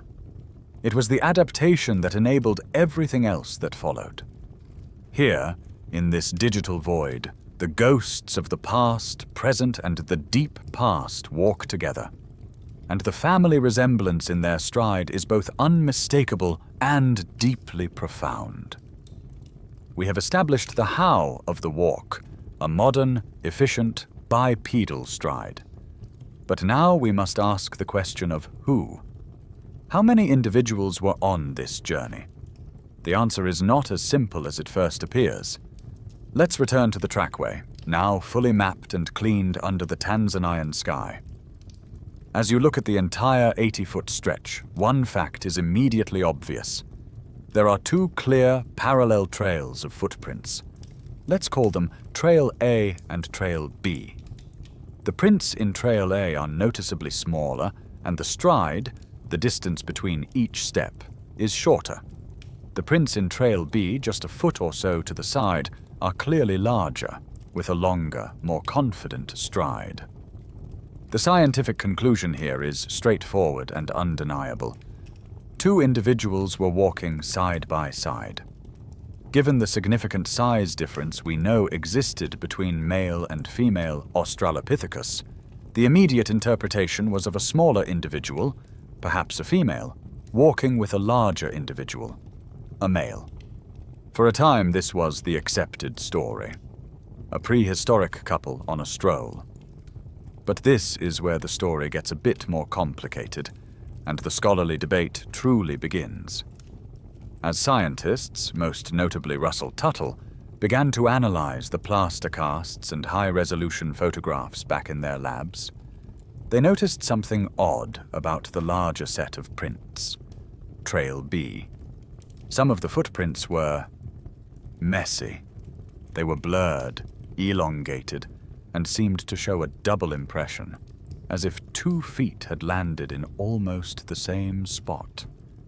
This led to a new, and much more enchanting, hypothesis. What if it wasn't 2 individuals, but 3? The idea was that the clear, small trackway, Trail A, was made by one individual. The larger trackway, Trail B, was made by the largest individual, and a third, even smaller individual was walking right behind the large one, deliberately placing its feet inside the big, deep impressions already left in the ash. In this scenario, the messy prints weren't the result of slipping. They were two separate footprints, one laid almost perfectly on top of another. You can instantly picture the scene this suggests. A small child, carefully following in their parents' footsteps. Perhaps it was a game, or perhaps it was a practical matter. The ash was soft and difficult to walk on, and stepping in the already compasted prints of a larger adult would have been much easier. Modern forensic footprint analysis can reveal astonishing details about a person's movement, and paleoanthropologists were applying that same level of scrutiny here, trying to tease apart the subtle clues.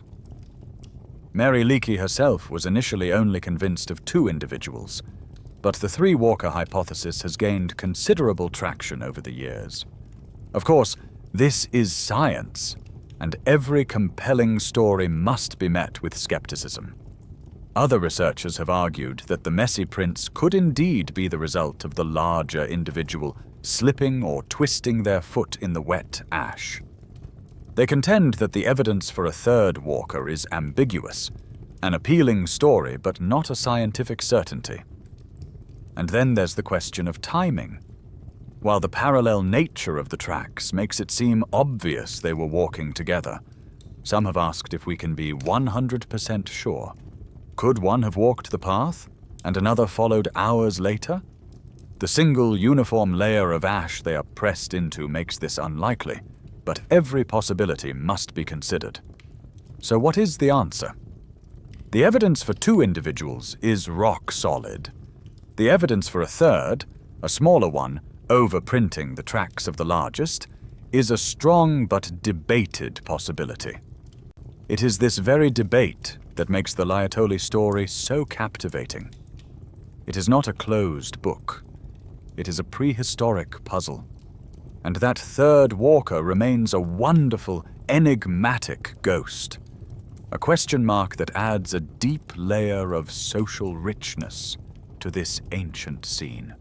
Let's, for a moment, set aside the scientific caution and step fully into the more compelling story. Let's assume the evidence is correct, and that there were indeed three walkers. Let the ghost of that third, smallest individual emerge from the blurred footprints of the second. The picture of the scene in your mind changes dramatically. It is no longer just two companions walking side by side. It is something more intimate, more complex.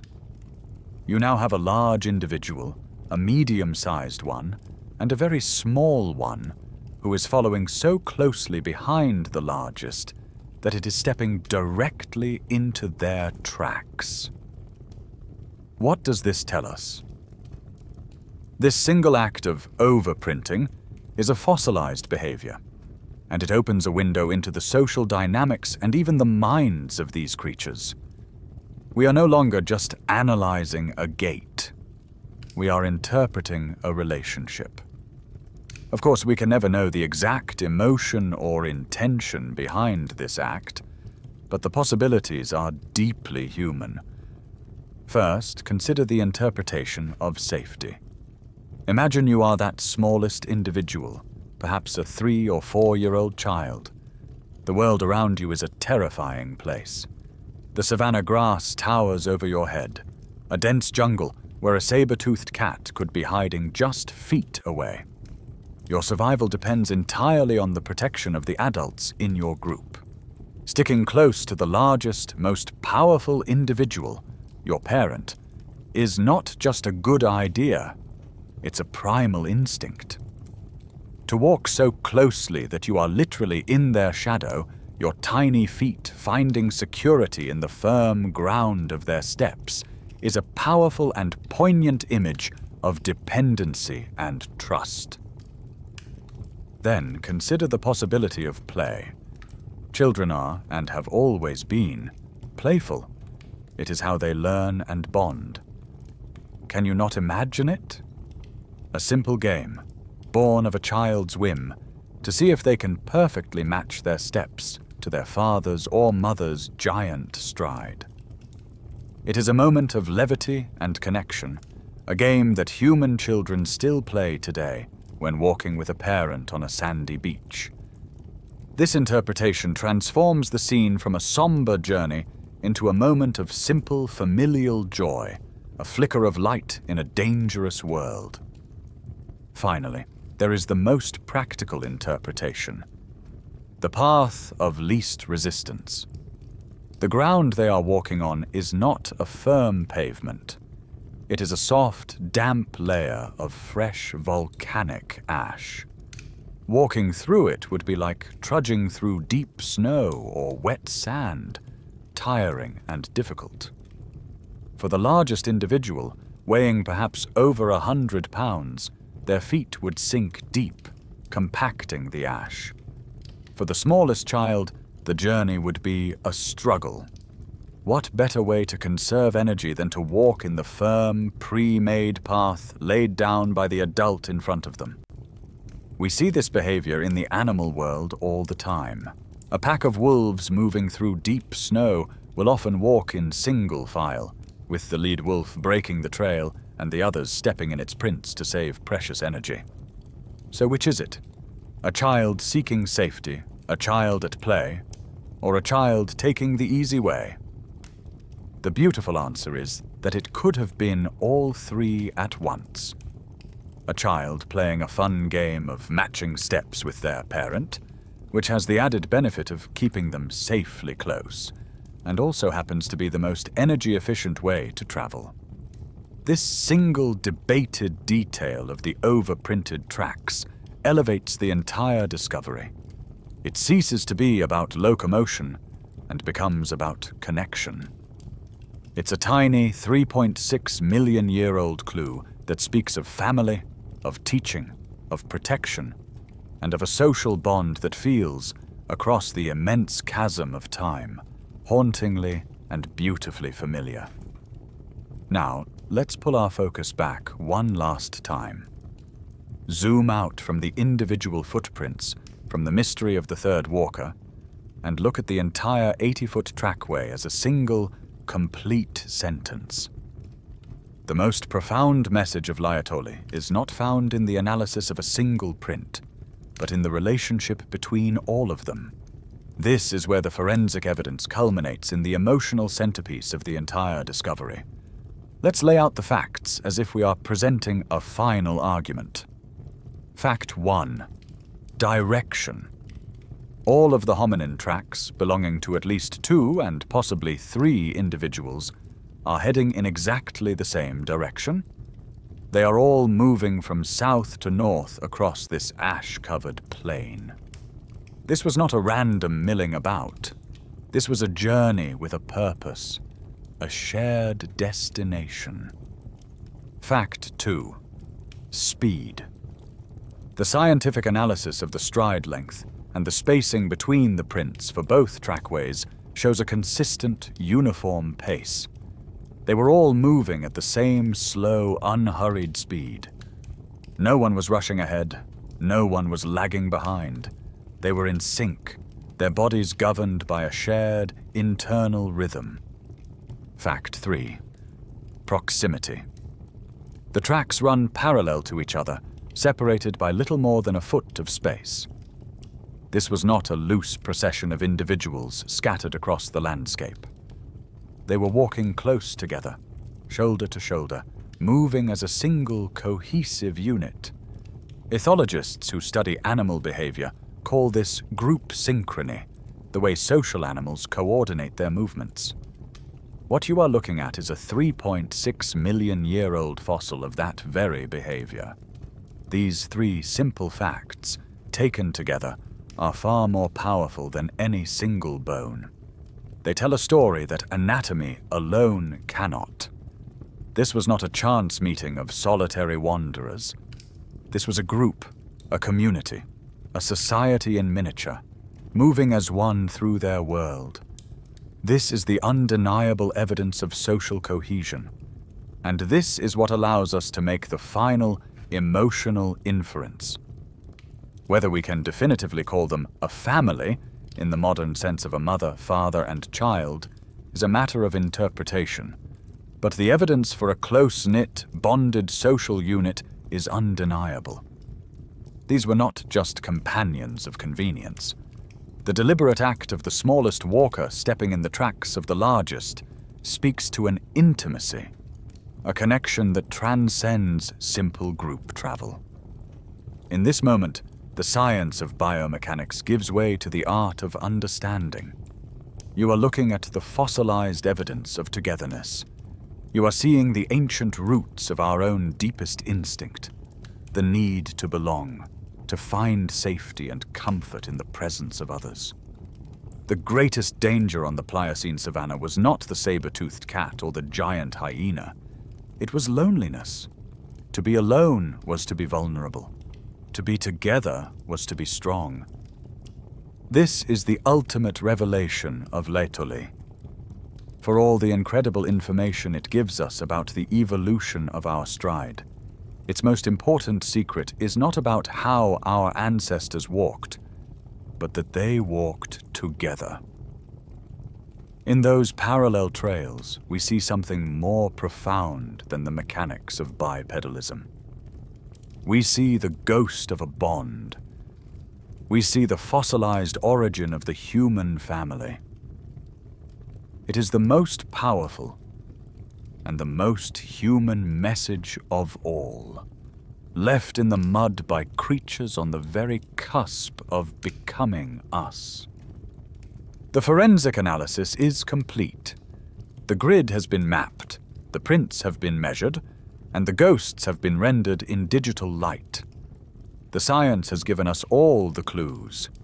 Now it is time to put the clues away, to travel back across the 3.6 million years, and to bear witness. It is time to see the walk. You are there. The world is silent, colorless, and gray. The sky is a uniform, heavy blanket of ash cloud, with the sun reduced to a pale cataract eye, casting a weak, shadowless light. The Savanna volcano looms on the horizon, a dark silhouette occasionally venting a plume of dark smoke. The vibrant savanna you saw earlier is gone, buried under a smooth, pristine layer of fresh volcanic powder, which a recent light rain has dampened into a soft, yielding mud like a vast, freshly laid plaster floor. The air is cool and smells of wet earth and sulfur. The usual sounds of the savanna are gone. The insects are silent. The birds have fled. The great herds are elsewhere, driven away by the mountains groaning. There is only the whisper of the wind and a deep, intermittent rumble that you feel more in your bones than you hear with your ears. The voice of the volcano. And then, out of the grey haze, they emerge. 3 figures. The 2 adults walk side by side. The larger one, perhaps the male, walks with a steady, powerful stride. Beside him, the smaller adult, the female, keeps pace. And just behind the larger adult, almost in his shadow, is the small child, their head barely reaching his waist. They walk with a quiet, deliberate purpose. There is no panic in their movements, but there is an urgency, a sense of a destination that must be reached. Their faces, framed by dark hair, are watchful.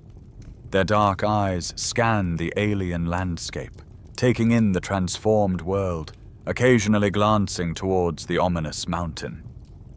The sound is hypnotic. With every step, their feet press into the damp, fine ash. You hear a soft, squelching sound, a thump shh as the foot lands, displaces the mud, and lifts again. The sound is immersive, rhythmic. Heel, arch, toe. Heel, arch, toe. The steady beat of a family on a journey. As they pass, you look down at the ground they have just crossed. In their wake, a series of dark, impossibly perfect impressions are left behind. The water seeps into the bottom of the prints, making them stand out, sharp and clear against the pale grey surface. You watch the child. Just as the evidence suggested, the little one is carefully, almost playfully, placing its small feet into the large, deep tracks left by the adult in front. It is a moment of profound, simple intimacy in the midst of this grand geological drama, a small act of connection that has survived for millions of years. For 100 paces, they continue, 80 feet of a journey across this strange, temporary world. They do not stop. They do not speak in words you would understand, but their shared pace, their proximity, their focused movement, all speak of a silent, unbreakable bond. They are a single unit, moving through a world that is being unmade and remade around them. Then, just as they emerged from the grey haze, they walk back into it. Their figures grow indistinct, their silhouettes fading until they are gone. The sound of their footsteps vanishes. The silence returns. They are gone. The moment, the living, breathing moment, is over. But they have left something behind.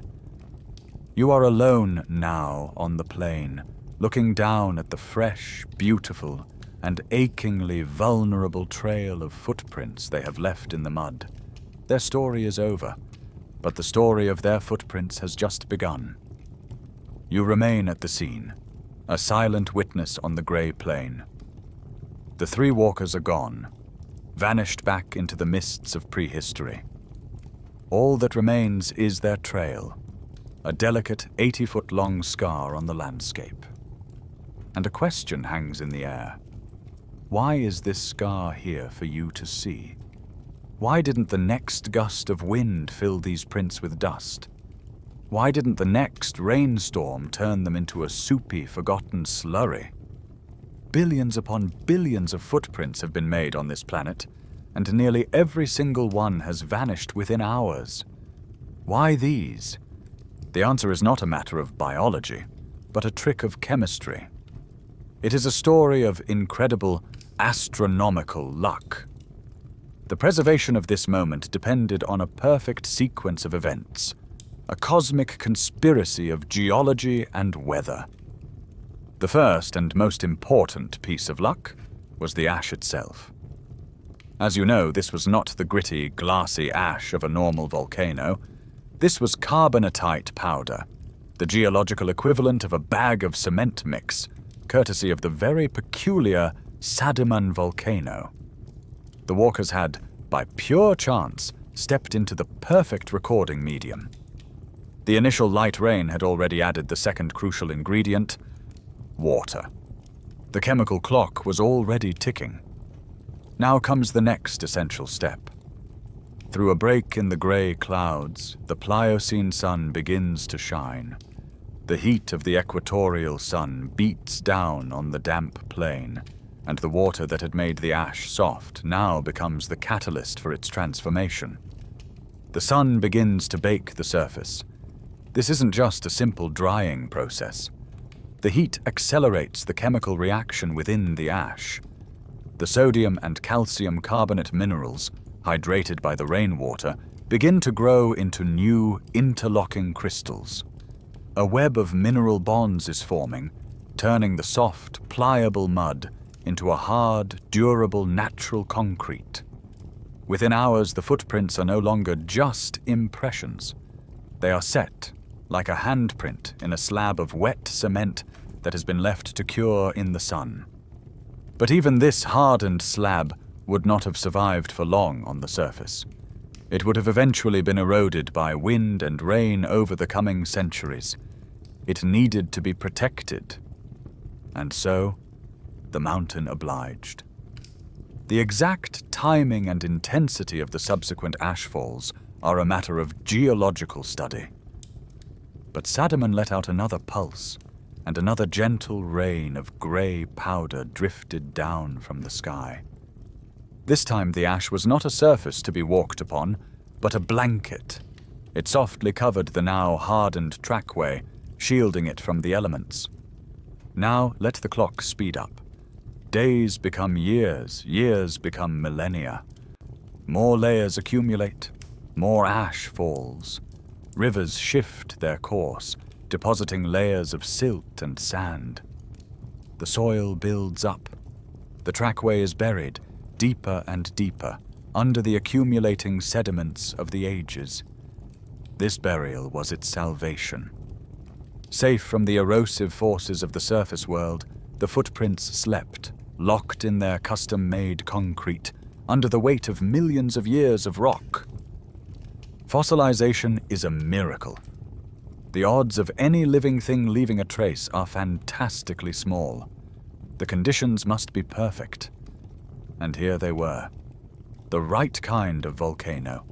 So rare that the only active one of its kind today, Oldoinho Lengai, is in this same region of Tanzania, produced the right kind of ash. The right amount of rain fell to make it mud. The right sun came out to bake it hard. And the right blanket of sediment covered it gently for its long sleep. A chain of sheer, dumb luck. This is how a few seconds in the life of a small family became an immortal moment. The immortal moment is now sealed in stone, waiting through the ages. To understand the earth-shattering impact its discovery would have, we must leave the Pliocene and travel not to 1978, but to the world of ideas in the early 20th century. You must understand the scientific story that was being told before Laetoli, a story dominated by a powerful idea and a colossal fraud. The theory of brain-first evolution and the ghost of Piltdown man. Imagine you are a paleoanthropologist in, say, 1920. Charles Darwin's theories have been around for decades, and the hunt for the missing link between apes and humans is the most exciting game in science. The prevailing assumption, the most gentlemanly and logical conclusion, was that the first and most important step in our evolution was the development of our magnificent brain. Our intelligence, our art, our language. This is what makes us human. Therefore, the argument went, the brain must have led the way. Scientists expected to find the fossil of an ancestor with a large human-like cranium, while the rest of its body would still be quite ape-like. This was the brain-first theory, and in 1912 it seemed they had found exactly that. In a gravel pit in Piltdown, Sussex, an amateur archaeologist named Charles Dawson discovered fragments of a remarkable skull. When assembled by the experts at the British Museum, it was the perfect missing link. The cranium was large and rounded, with a brain capacity approaching that of a modern human. But the jawbone found with it was distinctly ape-like, with large, primitive-looking molar teeth. They named it Eoanthropus dawsoni, or Dawson's Dawn Man. And it was a sensation.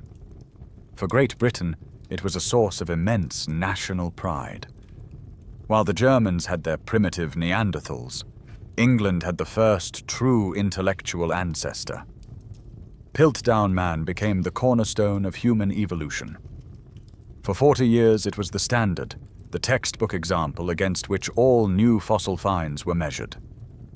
And this is where the story turns from error to tragedy. When legitimate fossils of our real ancestors were discovered, like the small-brained but upright-walking Australopithecus fossils found in South Africa in the 1920s and 30s, they were largely dismissed or sidelined by the scientific establishment. Why? Because they didn't fit the Piltdown model. They were the opposite of what was expected. They had small, ape-like brains, but bodies that were clearly adapted for walking upright. They were feet-first fossils in a brain-first world. The ghost of Piltdown held back progress for decades until 1953. New chemical dating methods, unavailable in 1912, were used to test the fossil. The results were a scientific bombshell. The skull was from a modern human, probably from the medieval period. The jaw was from a modern orangutan. The teeth had been deliberately filed down to mimic human wear patterns, and the entire assemblage had been chemically stained to make it look ancient. It was a complete and utter fraud. The identity of the forger remains one of the great unsolved mysteries in the history of science, with suspects ranging from Charles Dawson himself to Sir Arthur Conan Doyle, the creator of Sherlock Holmes. But the damage was done. The Piltdown hoax wasn't just an embarrassing mistake. It was a 40-year, self-imposed blindness. It sent 2 generations of scientists down a completely wrong evolutionary path, a detour that reinforced preconceived notions of human specialness. It was this deeply entrenched, brain-centric view of our own origins that the discoveries of the Leakeys, of Donald Johanson, and the ultimate undeniable proof in the Laetoli footprints would have to overcome. Into this world of scientific confusion, still haunted by the ghost of a fraudulent big-brained ancestor, the discoveries from East Africa in the 1970s landed like a series of meteor strikes. The old paradigm was about to be shattered, and the 1-2 punch came from a skeleton named Lucy and a trail of footprints in the mud. The first blow landed in 1974 with the discovery of the Lucy skeleton. Here was the fossil evidence that the brain-first proponents could not easily dismiss. She was a single, remarkably complete individual, and her skeleton was a walking contradiction to the old theory. Her skull confirmed she had a small, ape-sized brain, but her pelvis, her leg bones, and the angle of her knee joint all screamed bipedalism. She was the literal, physical opposite of Piltdown Man, and unlike him, she was undeniably real. Lucy was a profound challenge to the old guard. She strongly suggested that walking upright came long before our brains began to expand. But even Lucy was not the final word. A skeleton, after all, only shows anatomical potential. Skeptics could still argue. Yes, the anatomy looks like it was for walking, but maybe they didn't walk like we do. Maybe it was a clumsy transitional shuffle. Maybe they still spent most of their time in the trees and only walked upright occasionally. The skeleton showed the hardware, but it couldn't show you how the hardware was actually used. And then, just 4 years later, came Laetoli. If Lucy was the body of evidence, Laetoli was the signature on the confession. The footprints were the final, irrefutable proof. They were not potential, they were performance. They were not anatomy, they were action. They were the fossilized reality of how a creature like Lucy actually moved across its world. And as we have seen, that movement was not a clumsy shuffle. It was a fluid, efficient, modern stride. The combination was unassailable. You had the skeleton of a small-brained hominin built for walking, and you had its footprints, proving it walked just like us. The brain-first theory, already weakened by the exposure of the Piltdown hoax and the discovery of Lucy, could not withstand this final decisive blow. It collapsed. What happened in paleoanthropology in the late 1970s was a classic example of what the philosopher of science Thomas Kuhn called a paradigm shift. The entire deep-seated framework of assumptions that had guided the science for half a century was torn down and replaced. A new foundation had to be laid, and that foundation was bipedalism. Walking on 2 legs was now understood to be the foundational, seminal adaptation that set our lineage on its unique evolutionary path. It was the first domino to fall, the catalyst that freed the hands for tool use, and eventually, somehow, paved the way for the expansion of the brain. This discovery completely reoriented the entire field of study. It forced scientists to ask a new, more profound question. Not when did we start walking, but why? This shift opened the floodgates to all the rich theories we explored earlier. The changing savanna, the need to carry things, the benefits of staying cool. Laetoli didn't just give the world a new, spectacular fossil. It gave the science of human origins a new starting line, a new chapter 1. Our story, it was now clear, did not begin with a thought. It began with a step. Decades have now passed since that dusty evening in 1978. The paradigm has shifted, and the story of our origins has been rewritten with bipedalism as its first chapter. So, how do we view the Laetoli footprints today, in the light of subsequent discoveries? If you were to speak to the leading paleoanthropologists of the 21st century, you would hear a consistent refrain. They speak of Laetoli with a unique reverence. In a field that deals with fragments, Laetoli is a complete narrative. In a science that relies on inference, Laetoli is a direct observation. It is cherished not just for the data it provides, but for its emotional immediacy. It is the only time scientists have ever been able to look at a moment from such a deep past and see it so clearly. It remains an icon, a foundational text for all students of human origins. But science, by its very nature, never stands still. The picture is always being refined, the story made more complex by new discoveries. And in the years since Laetoli, other fossils have been found that add new, earlier chapters to the story of walking. The most significant of these is a 4.4 million-year-old skeleton from Ethiopia, a creature named Australopithecus ramidus, affectionately known as Ardi. Ardi is older than Lucy and the Laetoli walkers by nearly 1 million years. And her skeleton tells a fascinatingly different story. Like Australopithecus, her pelvis shows adaptations for upright walking. But when you look at her feet, you see a stunning primitive feature. She still has a grasping big toe, a thumb-like digit splayed out from the side of her foot. She was a creature that could walk upright on the ground, but was also a powerful and adept climber in the trees.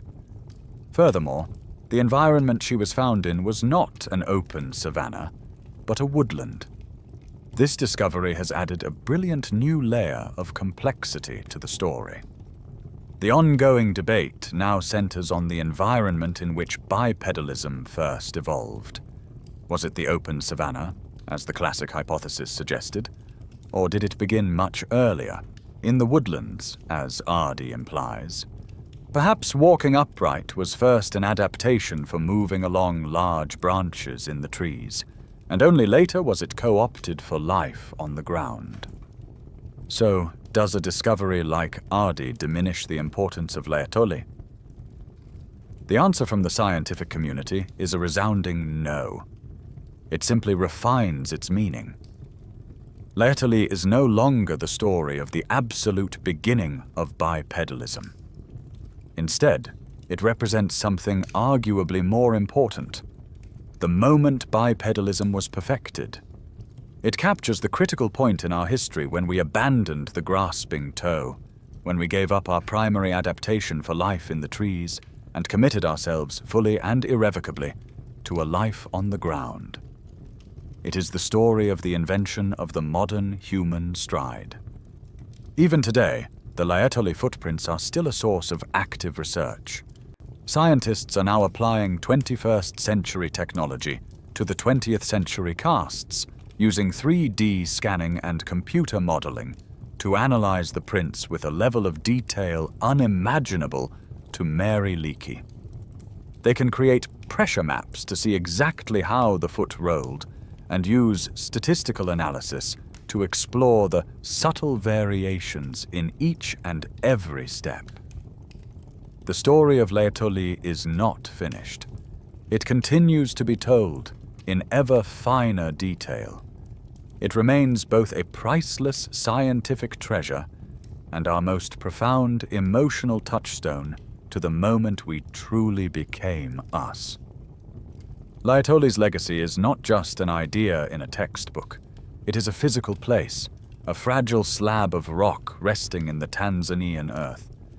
And with its discovery came a terrible and profound dilemma, a conservation puzzle that is still debated today. How do you protect such a priceless, yet delicate, piece of world heritage? Imagine the predicament facing Mary Leakey and the Tanzanian government in the late 1970s. To leave the 80-foot trackway exposed to the elements would have been to condemn it to a swift death.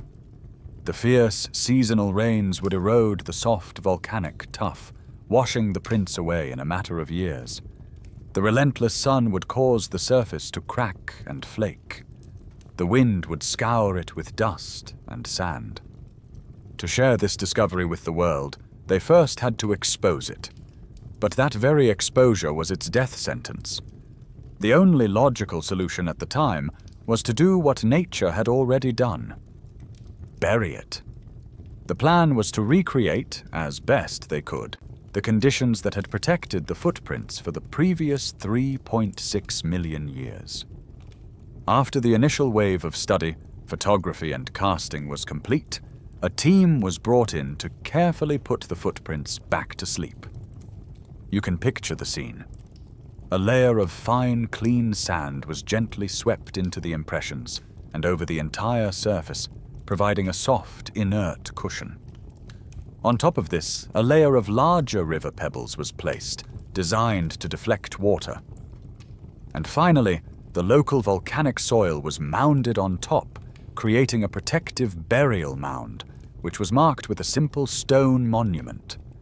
The hope was that, safe beneath the earth, the footprints would endure until a future time when a more permanent conservation solution could be devised. The site was once again hidden, a secret known only to a few. For more than a decade, this was believed to have been a success. But in the 1990s, a team of conservators, including experts from the Gait Conservation Institute, returned to Laetoli to assess the condition of the buried site. What they found was alarming. The burial mound, which had been a simple pile of earth, was now covered in a thick, thorny scrub of acacia trees. With great care, they excavated a small test pit to examine the condition of the trackway below. The sight that greeted them was a conservator's nightmare. The acacia roots, in their relentless search for water, had grown down through the protective layers of soil and sand. They were now penetrating the actual tough layer itself. These powerful, persistent roots were working their way into microscopic cracks in the surface, and as they grew, they were threatening to split the priceless slab of rock apart from within.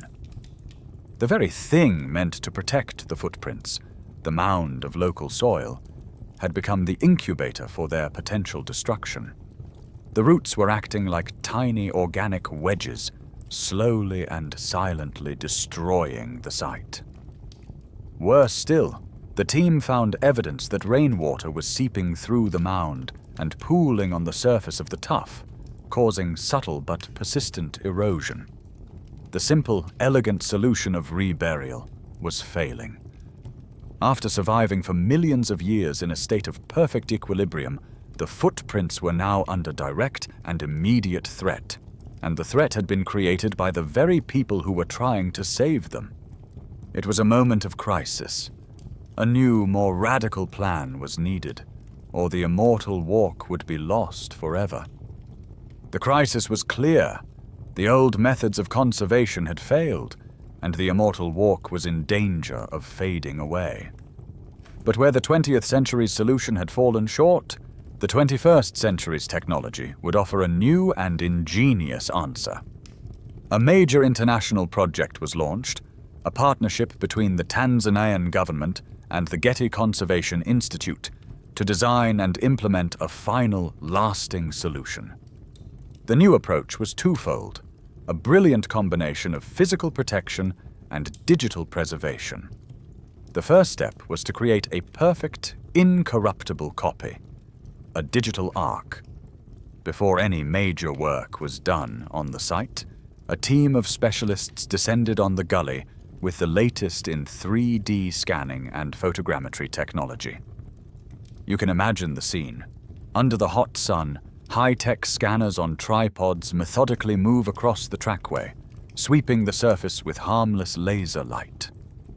High-resolution digital cameras take thousands of overlapping photographs from every conceivable angle.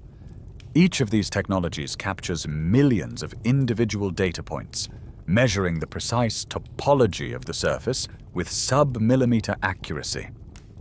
When combined, this data creates a point cloud of breathtaking detail, which is then rendered into a perfect three-dimensional digital model of the entire trackway. This model is a ghost, a digital twin of the footprints, and it is now, for all intents and purposes, immortal. It can be copied without degradation, shared instantly across the globe, and studied by scientists and students on a computer screen in London or Tokyo. It can even be used to 3D print perfect physical replicas. The digital ark was complete. The story was now safe, no matter what happened to the original. With the permanent record secured, the team could now focus on saving the physical site itself.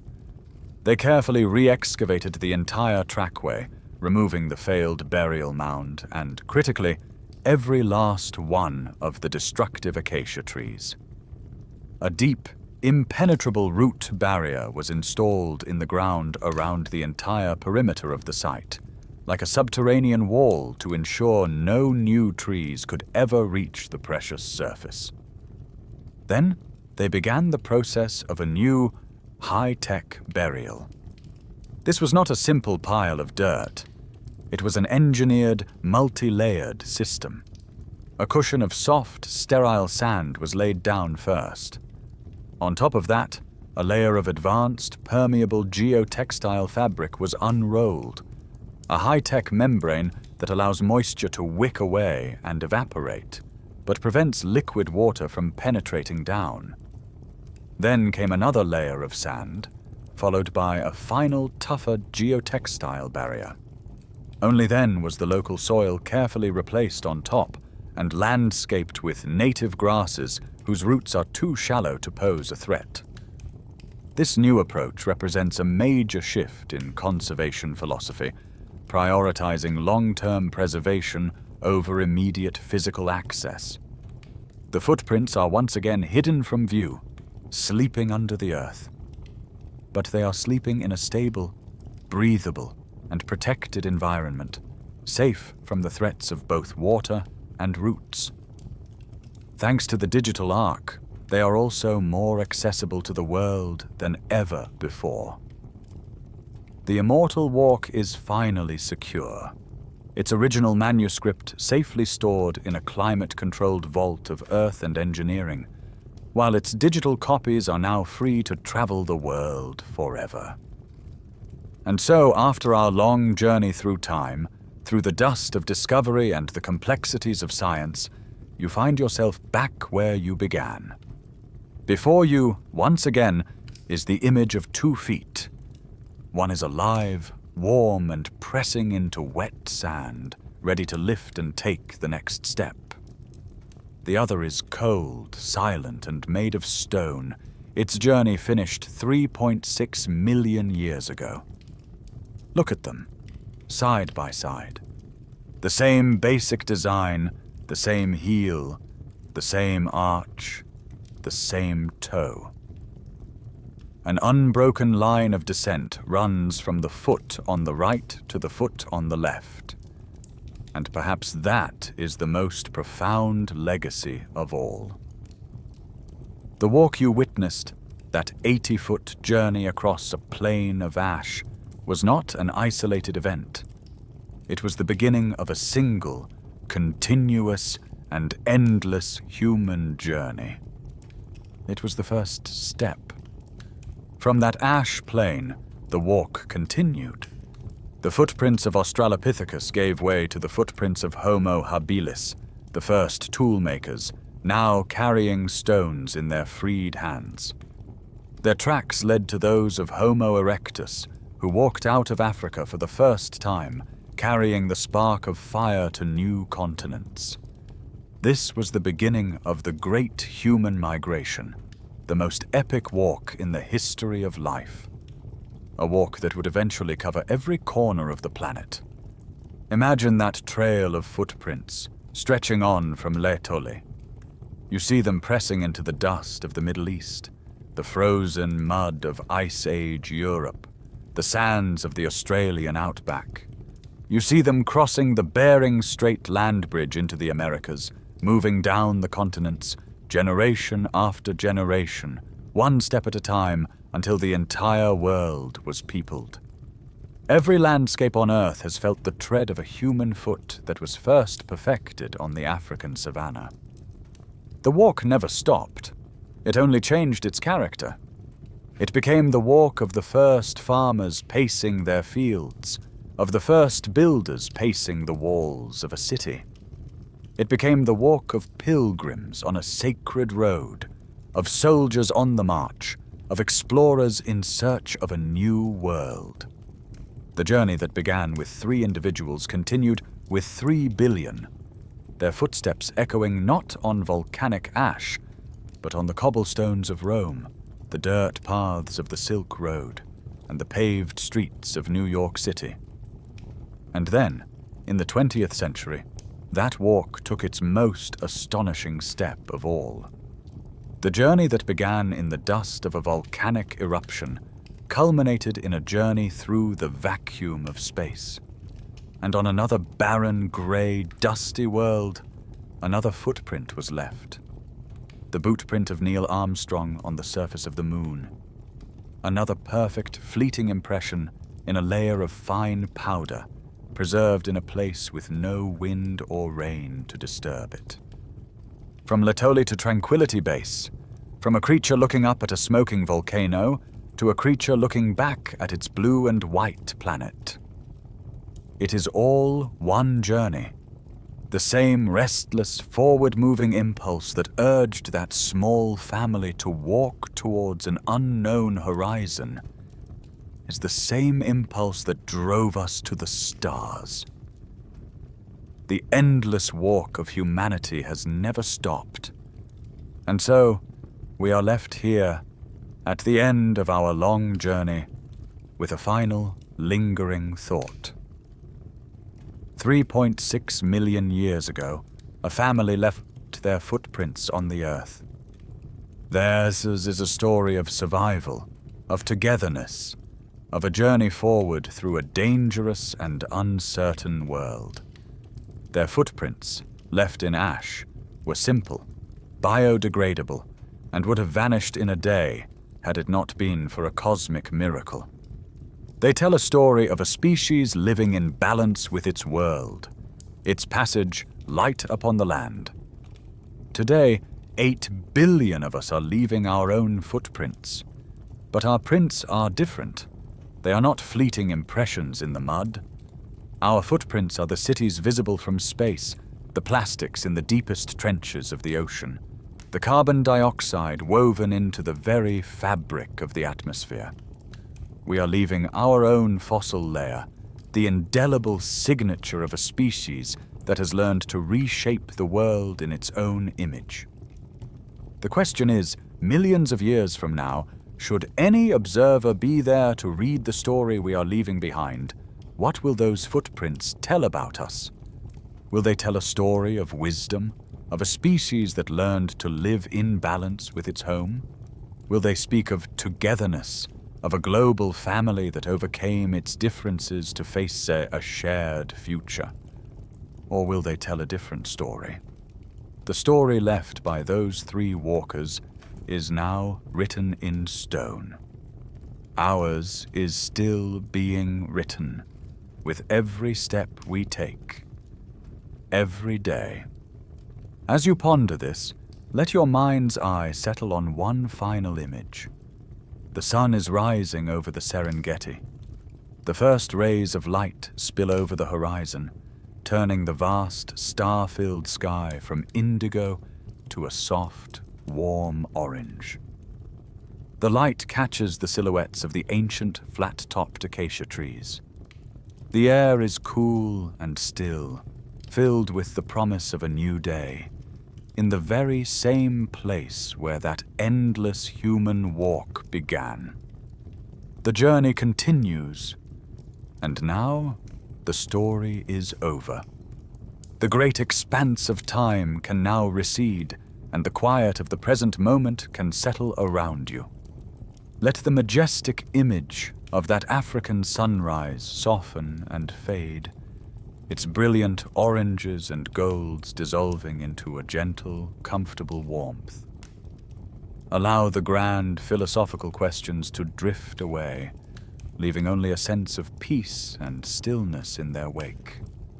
Your own long journey through the day is coming to a close, and the time for quiet contemplation is giving way to a time for deep and effortless rest.